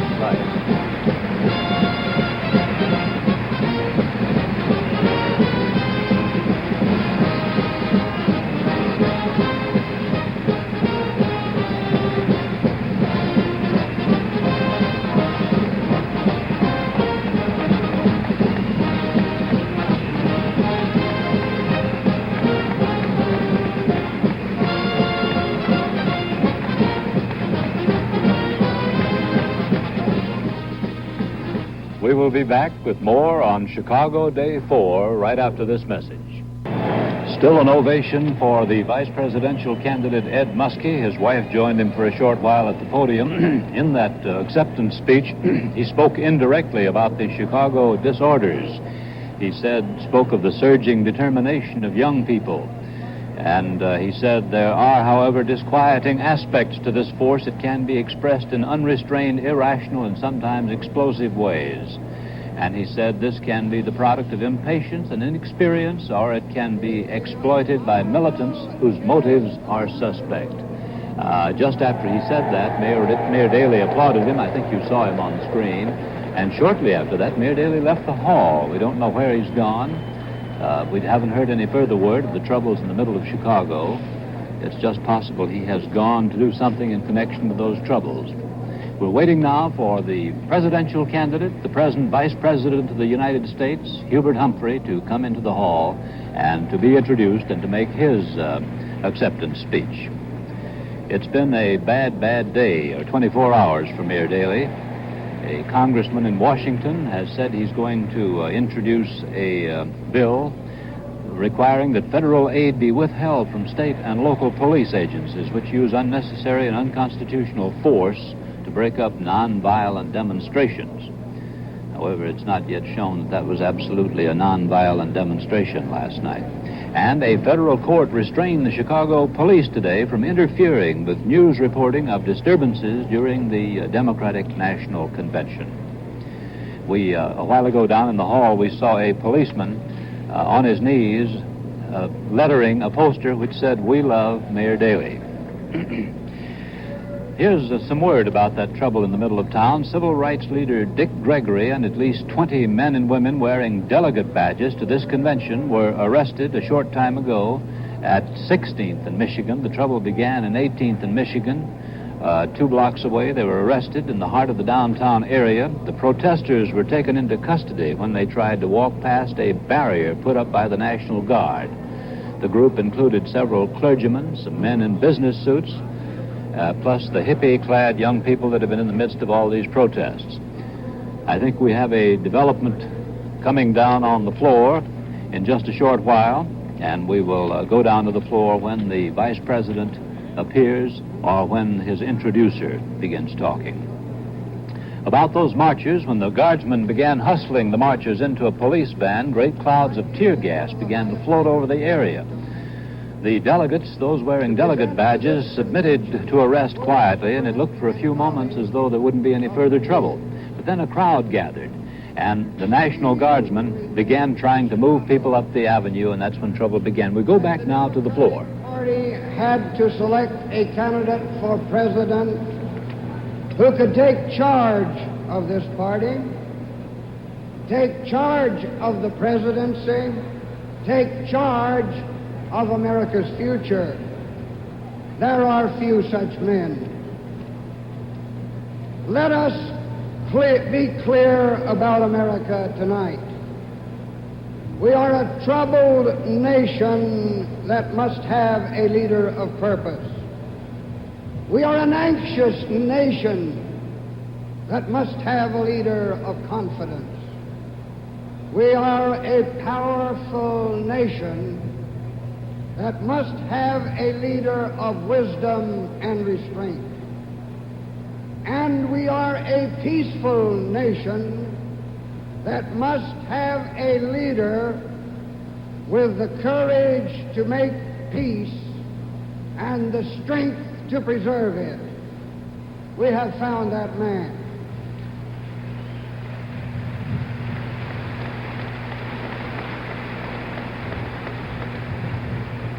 In the next 4 years, we Americans shall have great opportunities for new growth and freedom.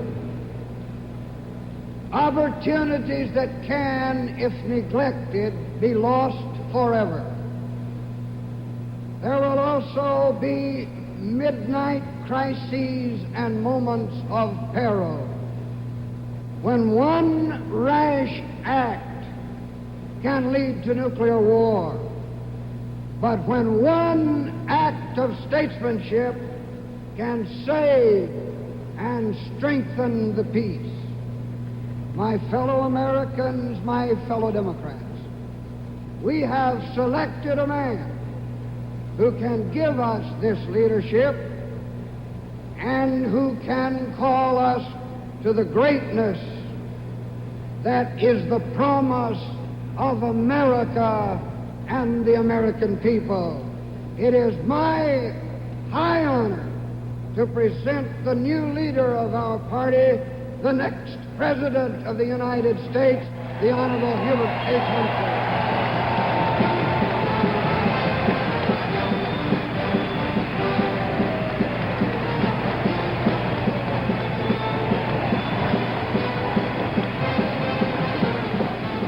The great moment for Hubert Horatio Humphrey after a long, long journey.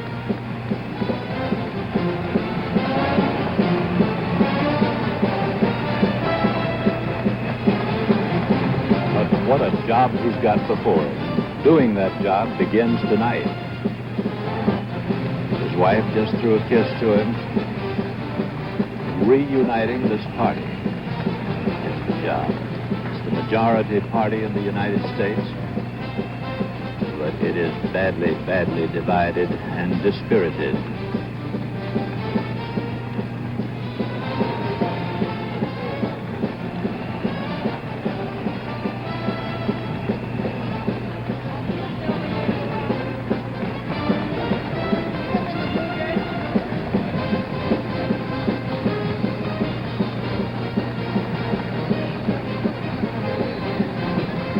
We're going to hear a lot of that song and the Maine Stein song from now on.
The convention seems almost gay.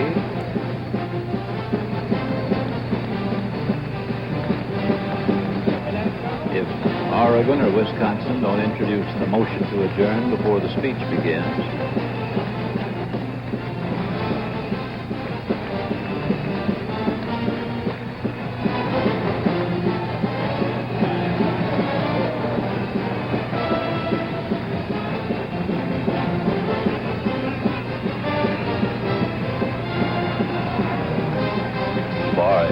whose life has been one of contest, he has remarkably few enemies, if he has any enemies at all. This is the man who, a good deal younger, almost wrecked the 1948 Democratic Convention because of his insistence on a strong civil rights plank. I looked it up the other day, and it's awfully mild after what's been done in the past few years. But then the Southerners walked out and formed the Dixiecrat Party.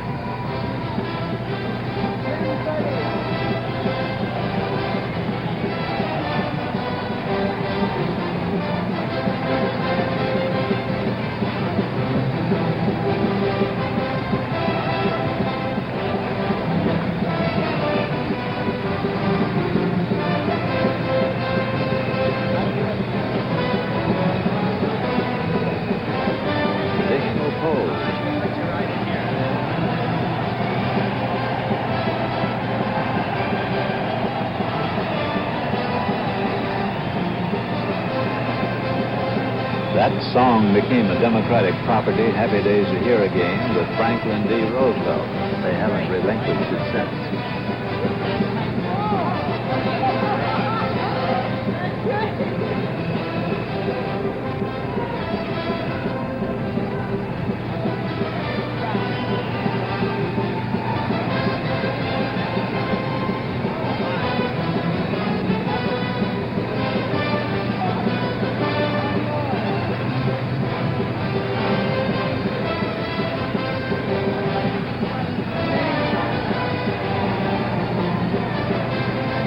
last hour of this convention is approaching.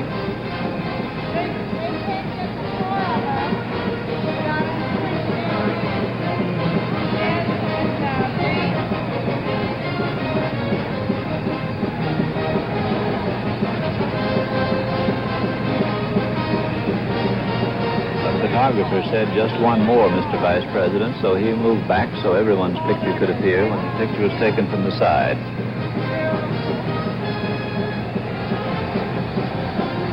I think that's as many smiling faces as I've seen in 4 days together.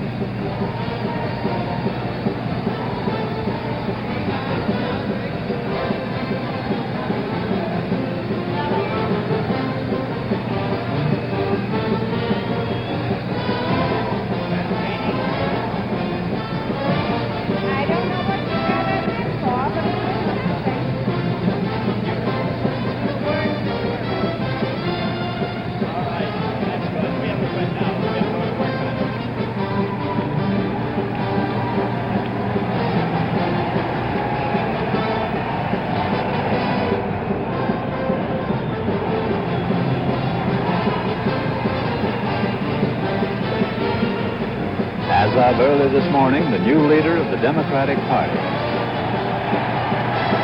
Senator Daniel K. Inouye, who was the keynote speaker and was a good friend of Humphrey's,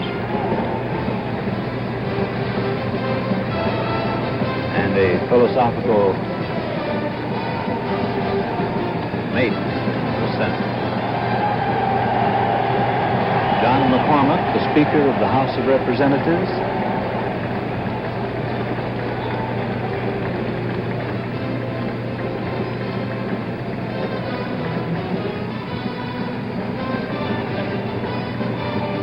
ABC News in the background.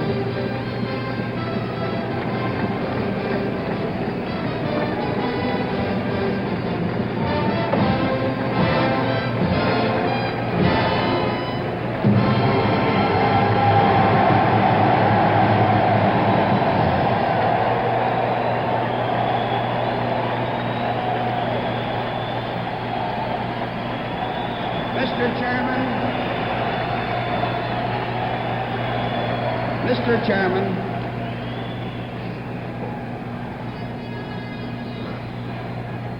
Mr. Chairman,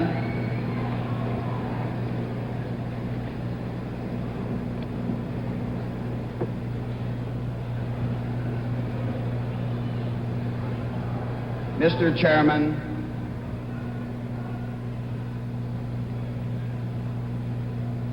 my fellow Americans, my fellow Democrats,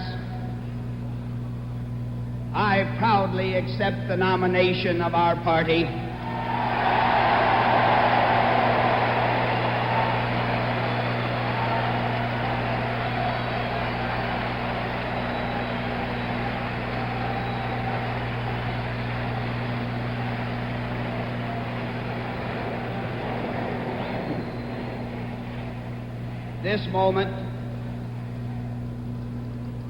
This moment is one of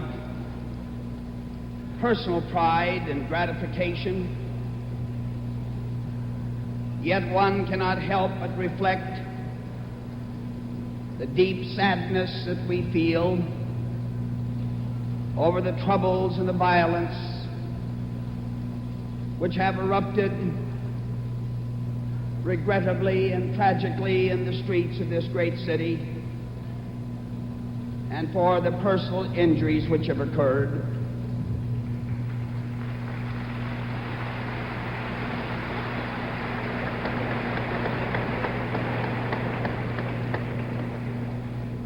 Surely we have now learned the lesson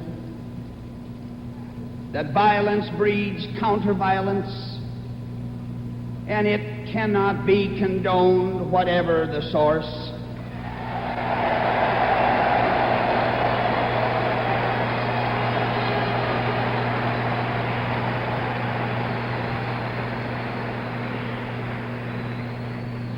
I know that every delegate to this convention shares tonight my sorrow and my distress over these incidents.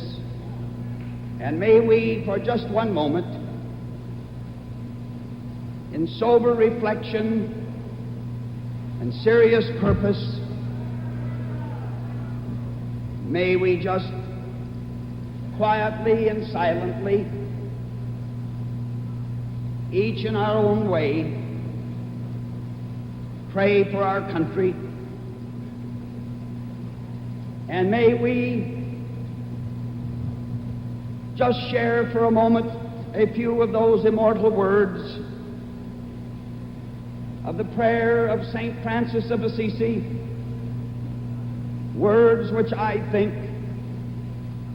may help heal the wounds, ease the pain, and lift our hearts. Listen to this immortal saint. Where there is hatred, let me sow love. Where there is injury, pardon. Where there is doubt, faith. Where there is despair, hope. Where there is darkness, light. Those are the words of a saint. And may those of us of less purity listen to them well. And may America tonight resolve that never, never again shall we see what we have seen.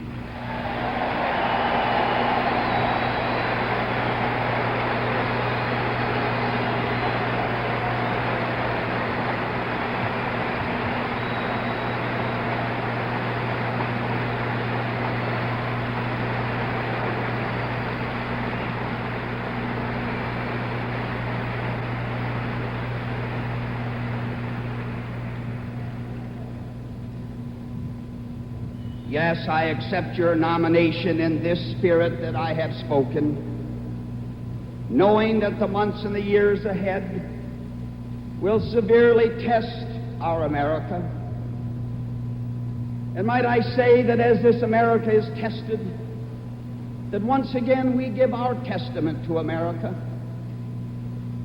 And I do not think it is sentimental, nor is it cheap, but I think it is true that each and every one of us in our own way should once again reaffirm to ourselves and our posterity that we love this nation, we love America.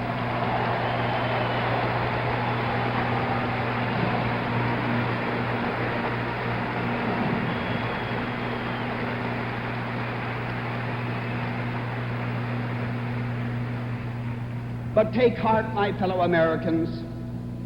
This is not the first time that our nation has faced a challenge to its life and its purpose. And each time that we've had to face these challenges, we have emerged with new greatness and with new strength. We must make this moment of crisis, we must make it a moment of creation.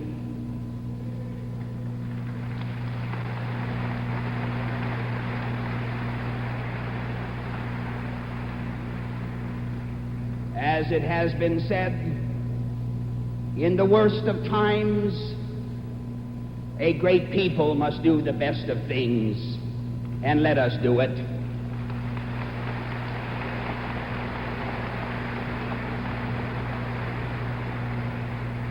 We stand at such a moment now in the affairs of this nation because, my fellow Americans, something new, something different has happened. There is an end of an era, and there is the beginning of a new day.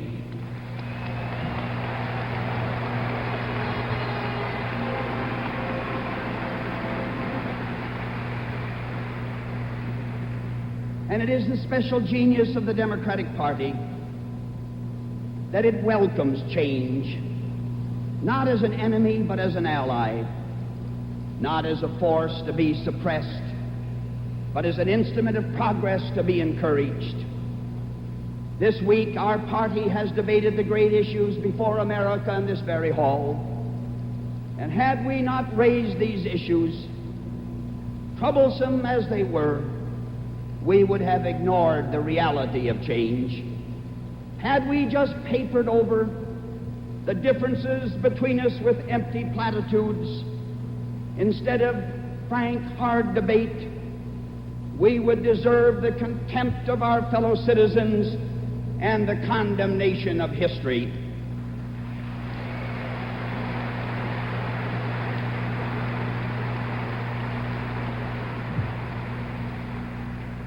Yes, we dared to speak out, and we have heard hard and sometimes bitter debate. But I submit that this is the debate, and this is the work of a free people, the work of an open convention, and the work of a political party responsive to the needs of this nation.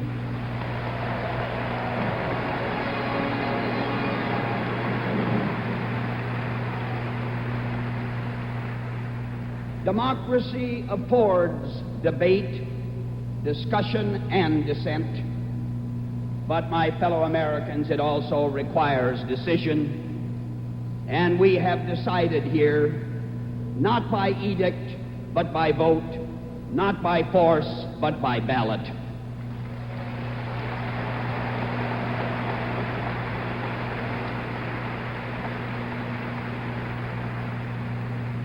Majority rule has prevailed, but minority rights are preserved.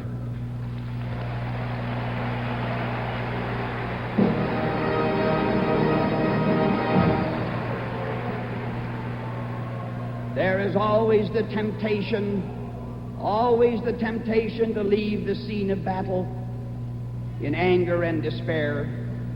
But those who know the true meaning of democracy accept the decision of today, but never relinquishing their right to change it tomorrow.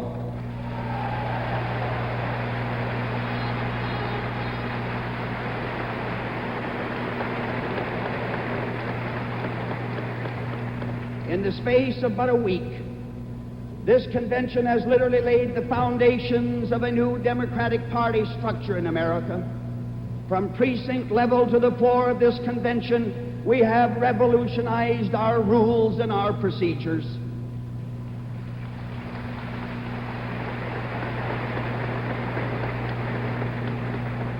And that revolution is in the proud tradition of our party. It is in the tradition of Franklin Roosevelt, who knew that America had nothing to fear but fear itself.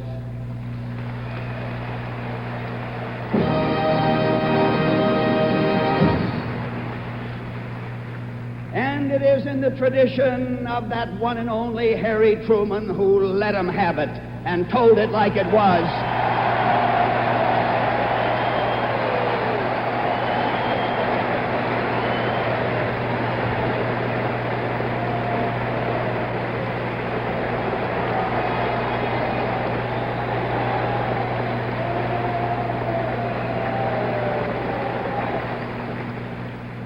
And that's the way we're going to do it from here on out.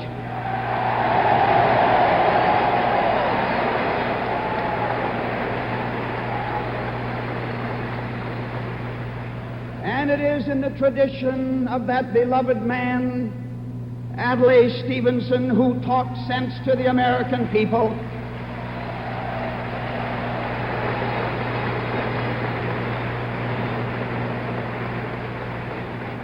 And oh, tonight how we miss this great, good, and gentle man of peace in America.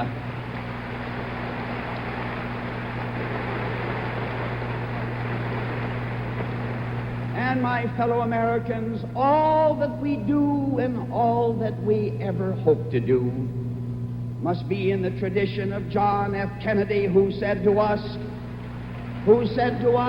ask not what your country can do for you, but what can you do for your country?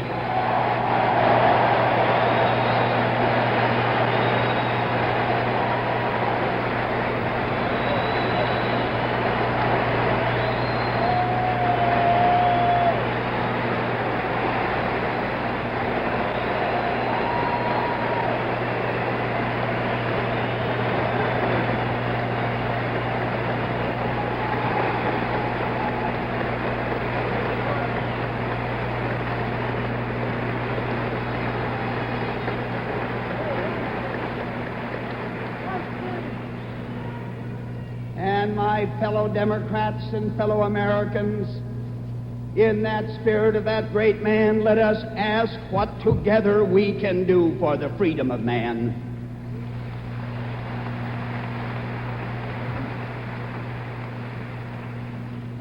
And what we are doing is in the tradition of Lyndon B. Johnson, who rallied a grief-stricken nation.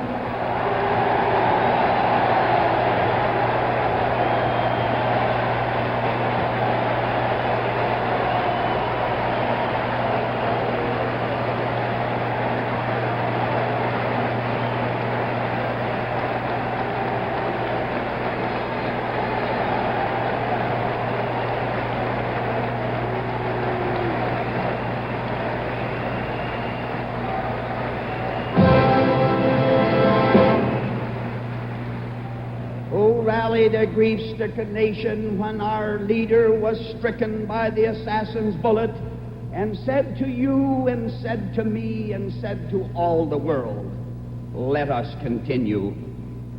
And in the space of 5 years since that tragic moment, President Johnson has accomplished more of the unfinished business of America than any of his modern predecessors.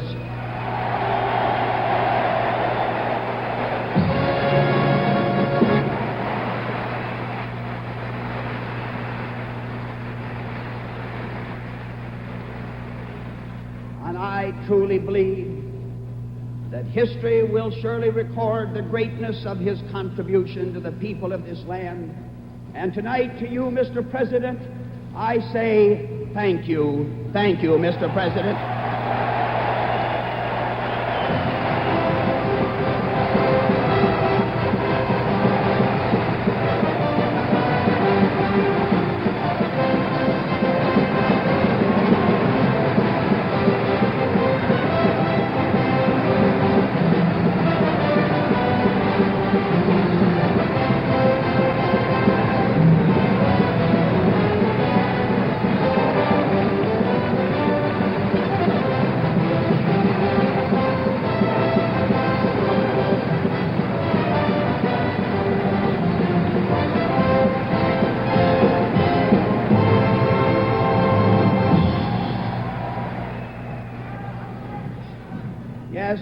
Fellow Democrats,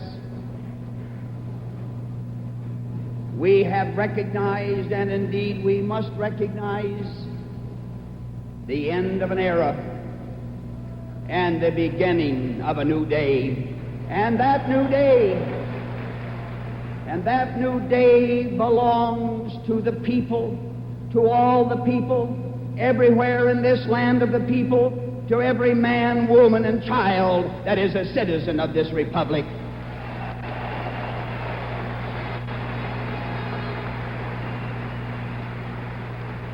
And within that new day lies nothing less than the promise seen a generation ago by that poet Thomas Wolfe.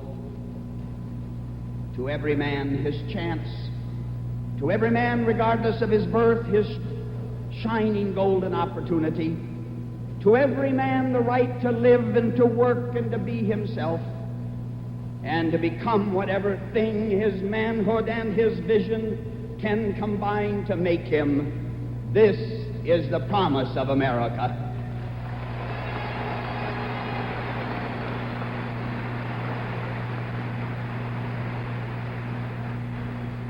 Yes, the new day is here. Across America, throughout the entire world, the forces of emancipation are at work. we hear freedom's rising chorus. Let me live my own life. Let me live in peace. Let me be free, say the people.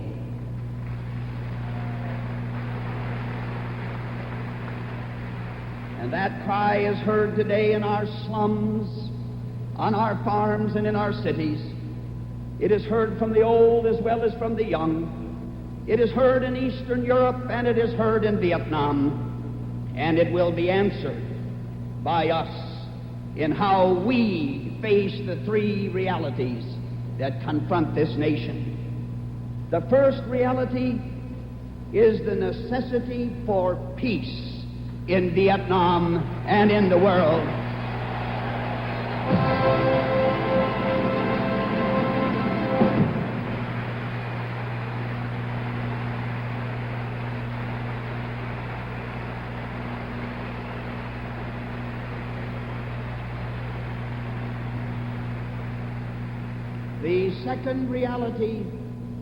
The second reality is the necessity for peace and justice in our cities and in our nation.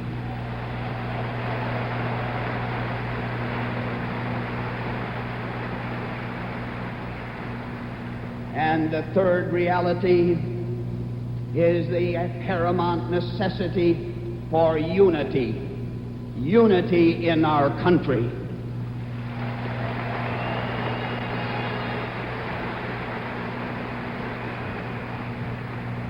Let me speak first, then, about Vietnam.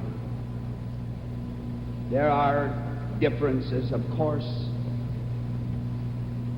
serious differences within our party on this vexing and painful issue of Vietnam. And these differences are found even within the ranks of all of the Democratic presidential candidates. But might I say to my fellow Americans that once you have examined the differences, I hope you will also recognize the much larger areas of agreement.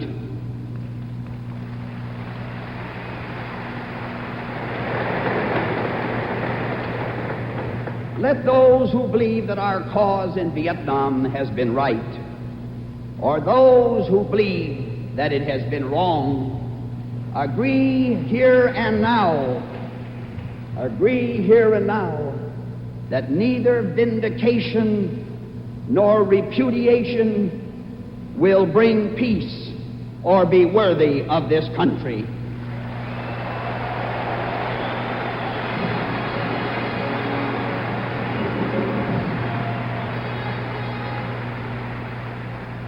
The question is not the yesterdays, but the question is, what do we do now? No one knows what the situation in Vietnam will be when the next President of the United States takes that oath of office on January 20th, 1969. But every heart in America prays that by then we shall have reached a ceasefire in all Vietnam and be in serious negotiation towards a durable peace.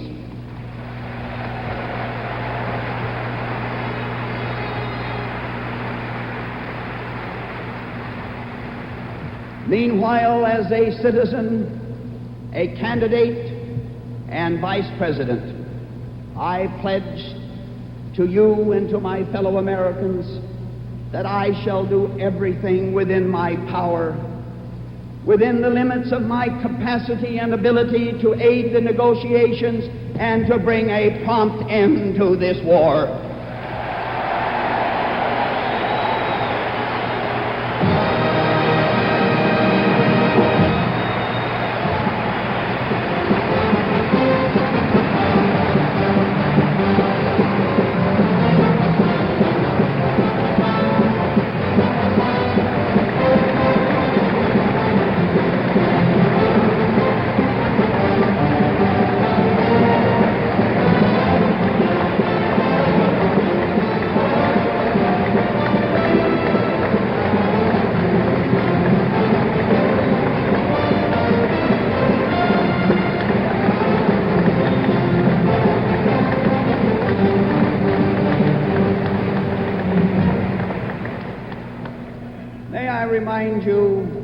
of the words of a truly great citizen of the world, Winston Churchill. It was he who said, and we would heed his words well, "Those who use today and the present to stand in judgment of the past may well lose the future."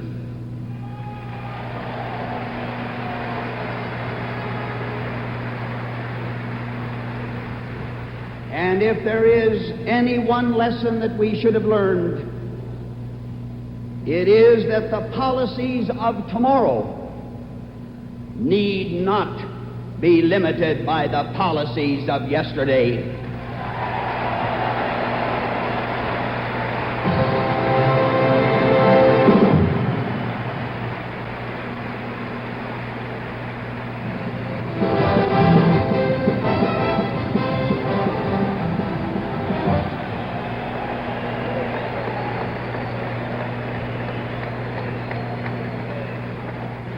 My fellow Americans,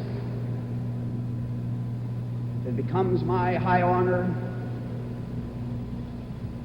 to serve as President of these states and people. I shall apply that lesson to the search for peace in Vietnam as to all other areas of national policy.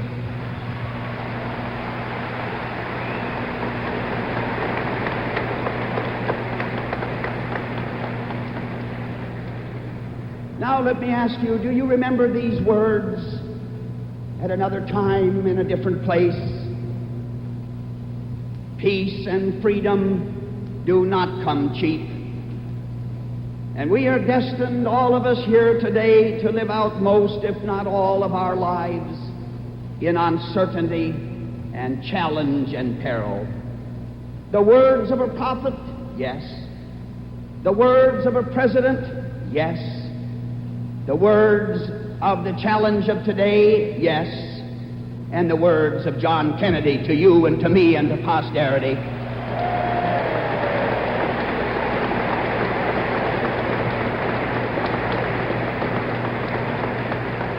Last week, we witnessed once again in Czechoslovakia the desperate attempt of tyranny to crush out the forces of liberalism by force and brutal power, to hold back change. But in Eastern Europe as elsewhere, the old era will surely end, and there as here, a new day will dawn.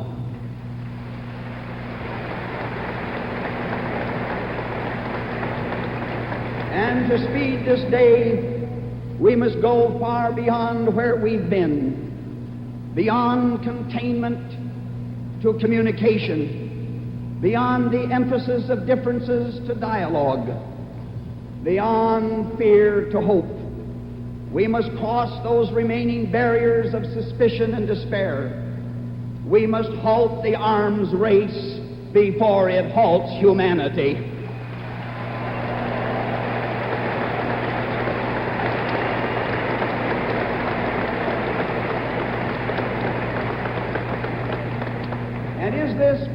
Is this a vain hope?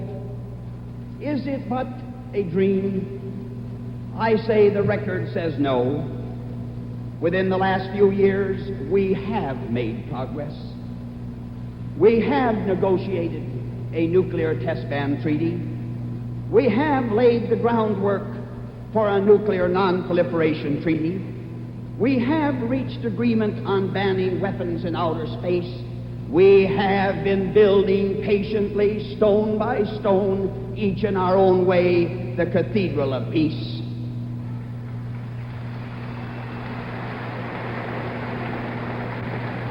And now we must take new initiatives with prudence and caution, but with perseverance. We must find the way and the means to control and reduce offensive and defensive nuclear missile systems.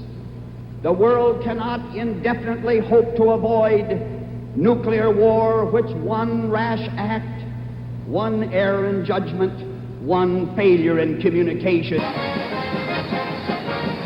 Though all the business has now been transacted.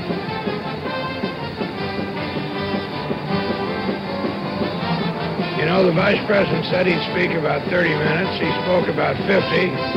I cannot fail to be reminded of Muriel Humphrey's remark to him once. Hubert, your speeches need not be eternal to be immortal. Carl Albert, the House Majority Leader, Senator Inouye, the keynote speaker.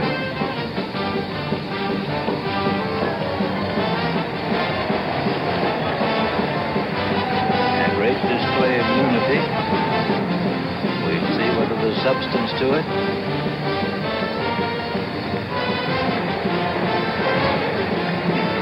Well, you know, Bill, in that debate, I think Frank Reynolds and I were working on the debate before the California delegation the other day, Frank, and the only really somewhat bitter tone came from Senator McCarthy when he said his views had been misrepresented. Then at another point he said, indicated he would support his opponents, but I've waited to hear the same thing from them, he said impatiently, as though they'd indicated they wouldn't support him if he won the nomination. Well, I had the distinct impression at all times that Senator Humphrey had said, Vice President Humphrey had said, he would support anyone who won the nomination. Yes, that made it very hard to understand that remark by Senator McCarthy.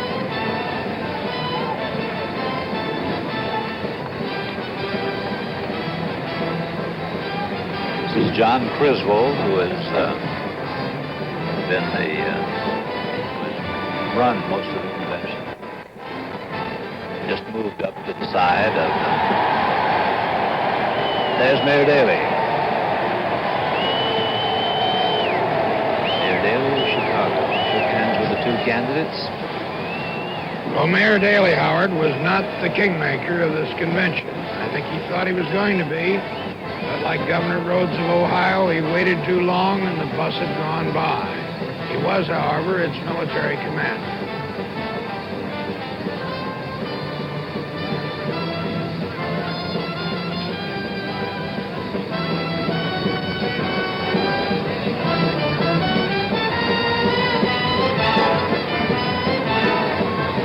On that screen, they're going to show a film about Hubert Humphrey.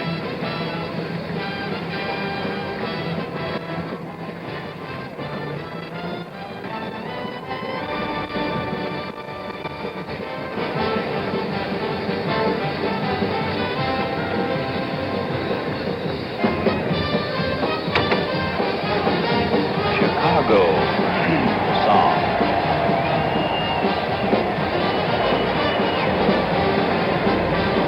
Great emotional effort by Ovation to reunite the party after days of bruising fights that went on. Though the bruises got a little less this evening, the fights continued. And there has still been trouble in the streets again tonight in central Chicago. The seal of the Vice President of the United States on the podium.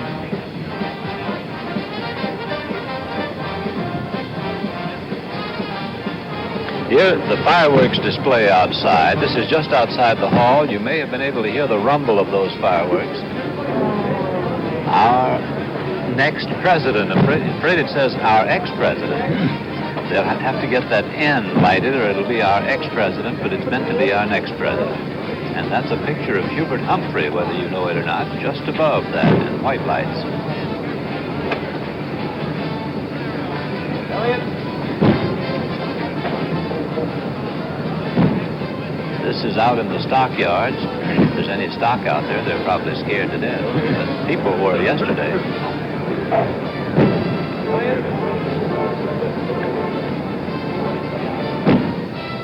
In the hall, healthy Hubert Humphrey lives on vitamin pills and extra glands. He's had 3.5 difficult years behind him. The vice presidency has to be difficult. He's a very assertive man, and he's had to be unassertive. He wasn't welcomed on Capitol Hill, where he went to be the president of the Senate, as he was when he was a senator. They won't even allow him to have his office all in one part of the Capitol. It's scattered over 3 offices with great spaces between them. So he lost his prerequisites as senator and gained very few as vice president.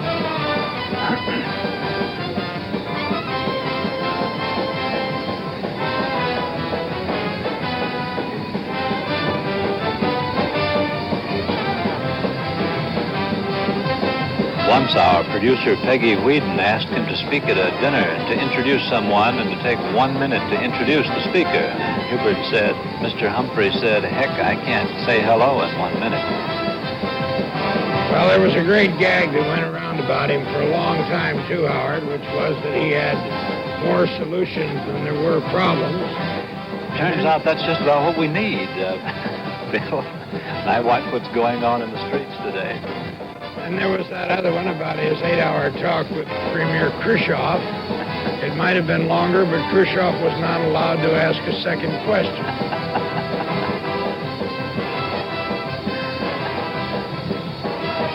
But most of those are told in jest, and most of the people who tell him really like Hubert, and he doesn't mind the stories at all.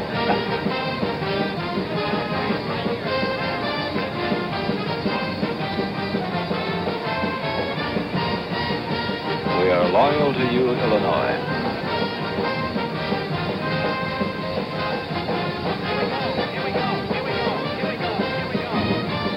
The man who didn't come to dinner, Senator McCarthy, not here. Another fellow who didn't show up was President Johnson, and a lot of people thought this convention was going to be kind of Halo Linden, but it wasn't. Well, Frank Reynolds recommended authoritatively that the president not show up. Well, that was tonight, and I agree with him. I think he was wise.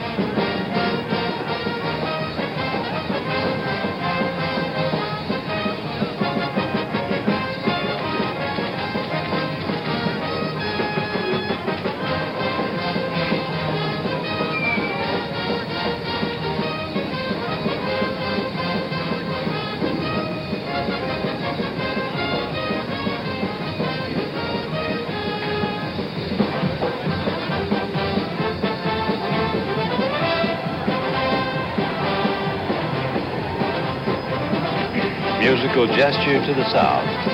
Well, that's just exactly where the vice president was looking last weekend when the South began to look away from him. He got him back in line, though. He sweet-talked him.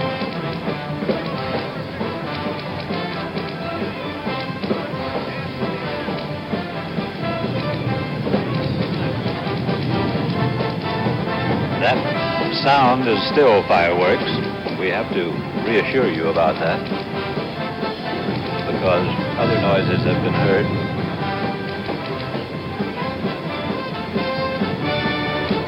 One thing about Chicago anyway, Howard, the roof of our studio has not yet fallen in as it did in Miami Beach.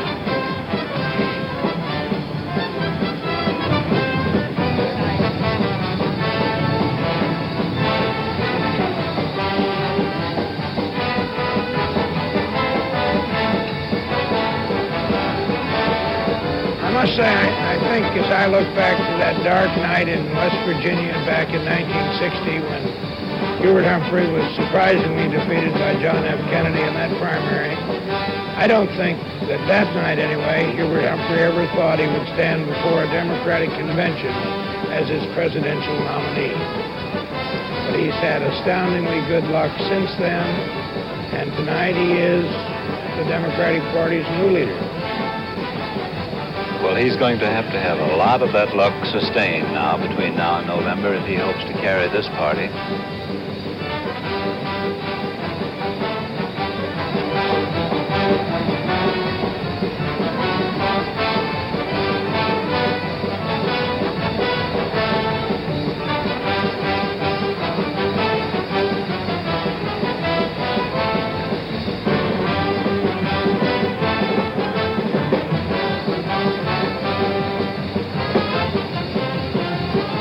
That's Speaker McCormick between the two nominees now.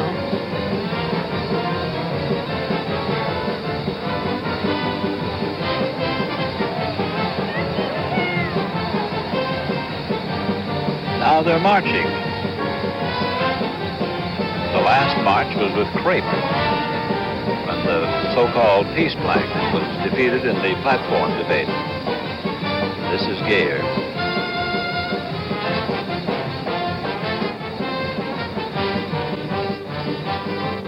Senator Magnuson told me the other day, Howard, that he thinks this will be the last Democratic convention of this kind. He thinks the country's now moving into what you would call a system of 50 statewide primaries for choosing a president, then to be followed by a small convention which would simply ratify the primary decision and draft a platform. I'm not sure it'll come as quickly as Senator Magnuson thinks, but I believe it may be on its way. It'll be frightfully expensive, though. Yeah.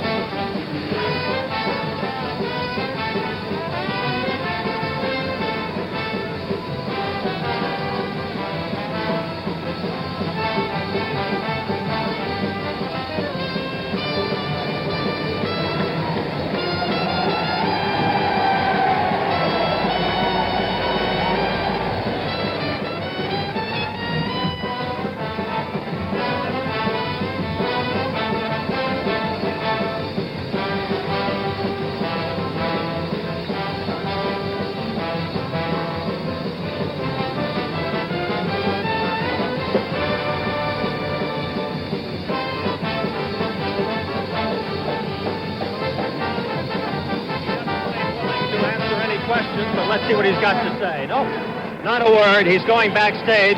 Convention officials. Oh, here comes somebody else he's got to introduce to the crowd. Senator Walter Mondale, and he's going all the way back to bring Senator and Mrs. Mondale up, who was the co-director of his convention campaign. Meanwhile, officials of his retinue are thoroughly discouraging any attempts to get near him with microphones, as was the case when Senator Muskie was up here. However, Mr. Humphrey is back there at the front with Walter Mondale and Carl Albert and Mrs. Mondale. Walter Mondale, the man who took his place in the United States Senate when he became vice president, who's been co-director of this campaign. One of the eager and enthusiastic younger members of the Senate who flocked to the Humphrey cause and was accepted into it, who was also a vice presidential contender. The vice president, Mr. Humphrey, was all the way back to the exit here, being carefully shepherded by Larry O'Brien, agents and his staff, and the convention officials who would rather not see any competition with their next order of business, namely the Hubert Humphrey movie, which would be the case, of course, if he stopped to talk to reporters on his way out. Well, there's Mr. Humphrey again with Mondale, looking over in the direction of the Minnesota delegation, although it's hard to tell where they were or are, because the signs of every delegation are all over the place, having been brought forward toward this stage and waved in the faces of Humphrey and Muskie as they accepted the plaudits of the crowd. Well, once again, there is Mr. Humphrey turning back, conferring briefly with Speaker John McCormick and with others there, and there's Muriel with him. Now, the fact is, we don't know what he's going to do. Is he going to stay? Is he going to see the movie from this stage, perhaps? Or is he finally going to turn and go? A word for Senator Dan Inouye, who was the temporary chairman of the convention and the keynoters. Larry O'Brien is here sharing in the enjoyment of this occasion that when the campaign started, he would have preferred... This is Channing Phillips. ...to have, in behalf of Kennedy. I'm trying to ascertain who the latest candidate for a handshake is, and it is Channing Phillips, the Washington, D.C. minister, who was the first Negro presented to this convention by the D.C. delegation as a favorite son. And somehow they have managed to find Fred Harris and Mrs. Harris, the other co-chairman of the Humphrey campaign. And so this evening on the rostrum cannot end before Senator Harris and LaDonna Harris, who is half Cherokee Indian, and to whom Senator Harris traces his interest in minority affairs. There they all are, the Harrises, the Humphreys, Reverend Channing Phillips of Washington, D.C., favorite son candidate on nomination night. Well, they step off. Birch Bayh. Birch Bayh steps forward, senator from the neighboring state of Indiana. Is there any member of the United States Senate or the House of Representatives here present tonight who has not shared the spotlight with Hubert Humphrey? After all, he is the presiding officer of the U.S. Senate. That is his constitutional duty. Well, the next to step forward to be found backstage is Governor Harold Hughes of the state of Iowa. Governor Hughes nominated Eugene McCarthy. Senator McCarthy would not come tonight to join in this display of unity. Governor Hughes, who only a few hours ago I covered at a meeting in which Senator McCarthy said hail and farewell to his staff and his supporters. Among them, Governor Hughes of Iowa. And there's the governor now, sharing the rostrum and the handshakes with Hubert Humphrey and Ed Muskie. And now, well, there's Hughes. I can see him turning in my direction, and he is sporting Here is great Julian big Bond Humphrey delegate badge, which being he lifted somehow by managed his to pick up supporters only this very onto the evening. shoulders of his supporters. Well, the vice president is turning around once again toward the rear. He's clearing his throat. He's said a lot, both in his acceptance speech They're having to a the hard people time he's getting been that talking one with, off the ground. but he's looking for who else there is that he can Senator share a Connolly. handshake with, and there is Governor John Connolly of Texas. The man with whom Hubert Humphrey has had numerous dealings as this convention approached, and now that it has come to pass, Governor Connolly was a favorite son originally. He and other Southern governors held back until they made a satisfactory arrangement with the Humphrey forces on questions of rules and credentials. And now there is Governor Connolly's endorsement, symbolized by an arm-on-back treatment, man-to-man, of the Vice President and Senator Muskie. Well, the two men are standing at the rostrum, talking to each other.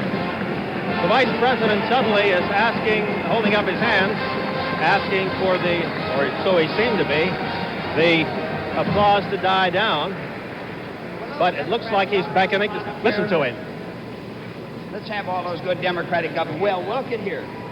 Hail Boggs. Bless your heart. Bless your heart. Senator Brewster of Maryland. Bless your heart. Good to be here. Louis Goldstein, Maryland. Yes, sir. Congratulations. Yes, sir. I.W. Abel, Steel Workers. Congratulations, Mr. Vice President. Senator from Utah, Ted Moss. Secretary of Agriculture, Mr. Freeman and Mrs. Freeman.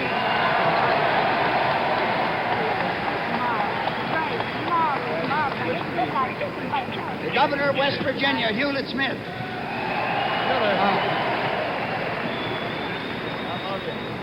And the Governor of Connecticut, Governor Dempsey, John Dempsey. God bless. Good luck. Good luck, Yes, sir. Congressman Gray, Illinois, always good. Congratulations. Roman Kuczynski, Illinois. And it looks like one of those State Department receptions at which all of the ambassadors Now, ladies line and up. gentlemen, Mrs. Humphrey and I want to say good night to you. Senator Muskie and Mrs. Muskie say good night to you.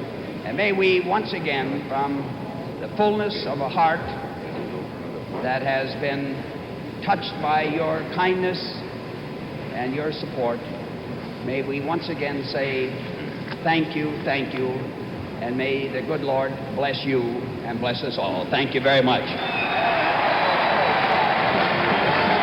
Here's the Vice President now making his way past all of these people whose hands he's been shaking and coming closer in this direction. It was a wonderful unity clam bake. Would you have liked to have had Senator McCarthy here? Thank you so much. Thank you. Well, that answers the question. He is not going to be interviewed. He is just saying thank you so much to one and all. And that was quite a line. There's Senator Tidings and Senator Bayh and one and all still lined up. presenting still the last program, wondering whether they're going to wash their hands before the man is elected. Carl Albert, I think, is now introducing the next order of business. Listen to him.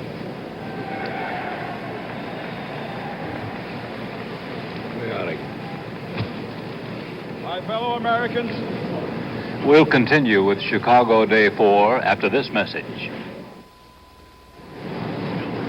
We would like to extract the meaning of this convention, if we can now, from the correspondents who've covered it, our own Correspondents' Caucus. Here is Frank Reynolds. Howard, this convention has once again done the unexpected in a way, because all the lights now have been turned out there while they're going to be showing a movie, so we are unable really to talk with our correspondents, Bob Clark and John Scally and others who have been on the floor and who are out there now. I think the big question really is whether by one speech any one political leader is able to heal all the wounds and unify this party, and I think even Mr. Humphrey, who is certainly one of the most optimistic of all American politicians, would not feel that he had accomplished that tonight. This party certainly is split. It is deeply split, and bitterly so. I was struck some time ago after the balloting, but before the appearance by the vice presidential nominee and then the presidential nominee, that one of the things they paused for a prayer, and we heard heaven beseeched to turn the plowshares or the swords of contention into the plowshares of achievement. Well, of course, the most important achievement for any national convention is to nominate a winning ticket, and I suspect that before that can be achieved, somehow they have to achieve a greater degree of unity than they have thus far. The swords of contention are still very sharp, and the Democrats' night of the long knives is by no means over. I think really it was probably inappropriate, although certainly it was politic to do so, to play Happy Days Are Here Again tonight. Really, they shouldn't even be humming that because of what's been going on in this city and because of the deep divisions that exist here.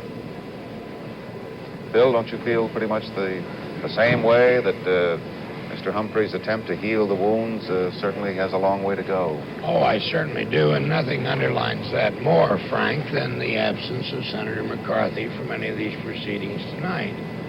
I did notice, though, that the vice president seemed to hit very hard in his campaign speech at what I regard the two most important issues of this campaign, and in that order. He first talked about law and order. He knows it's his biggest problem. He knows that people are fed up with riots and demonstrations clear across this country. He knows he's under dual attack, on the one hand from Nixon and the Republicans, and on the other hand from George Wallace and his third party. Now, he said we couldn't condone violence, whatever the source. He said we certainly weren't going to have violence or police brutality, either one.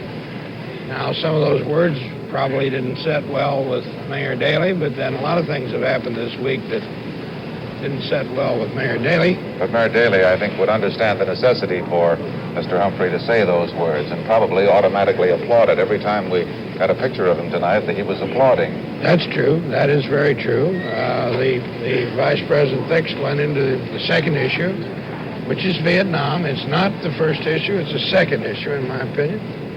And the Vice President said very strongly that he would do whatever he could to bring peace through negotiation.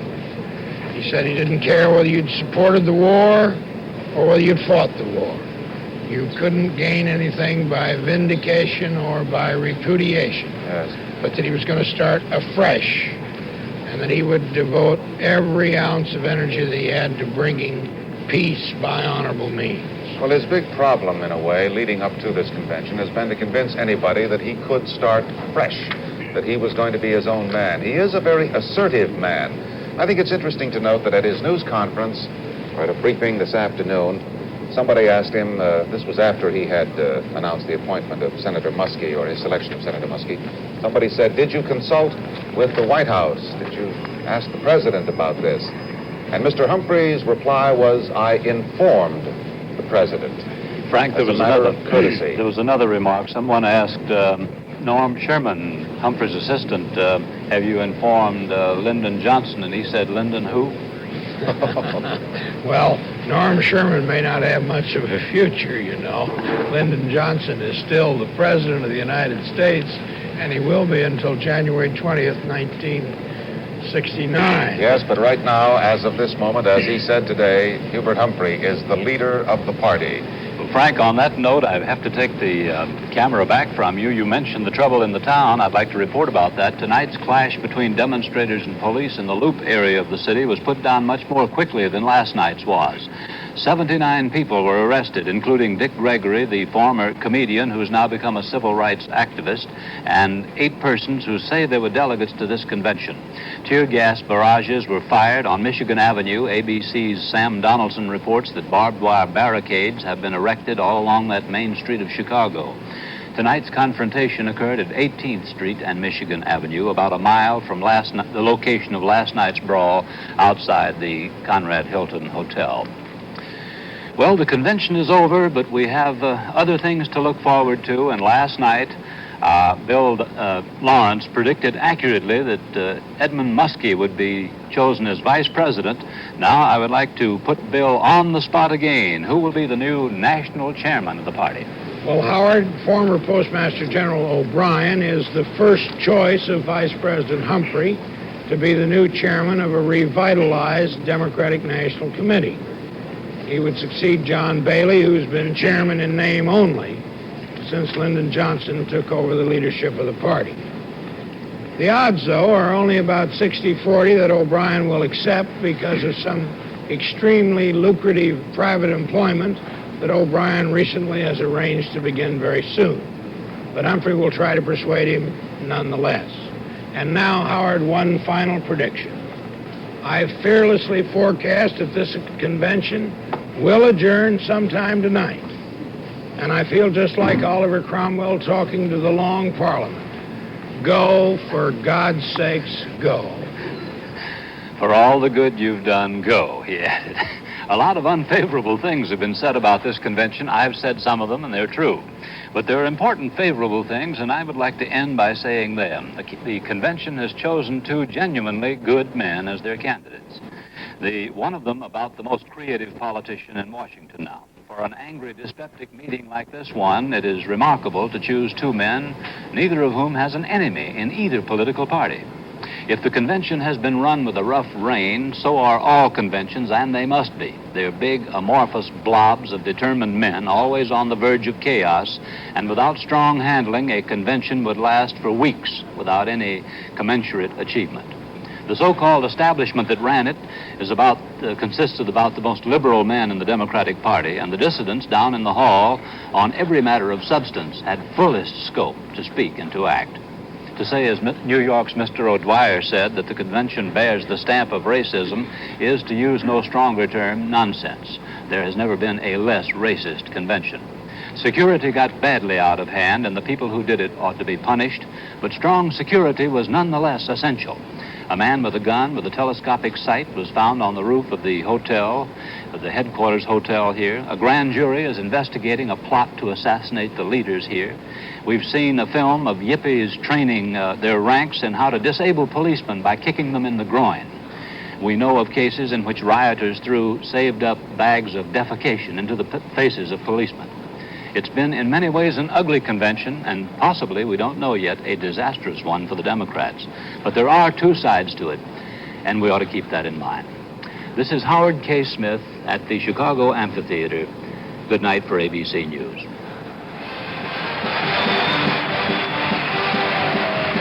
From Chicago, ABC News has presented Race to the White House. ABC News special coverage of the 1968 Democratic National Convention. Brought to you by B.F. Goodrich, the name that assures quality in tires, chemicals, products for home industry and aviation. B.F. Goodrich, where exciting things are happening.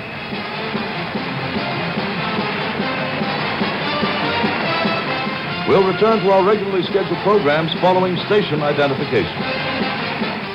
Don Rickles gets his own show. Mr. Warmth himself comes out Friday, September 27th to cut up people he knows and doesn't know with a razor-sharp wit that will have you and his celebrity guests howling with laughter. The Don Rickles Show next month on ABC.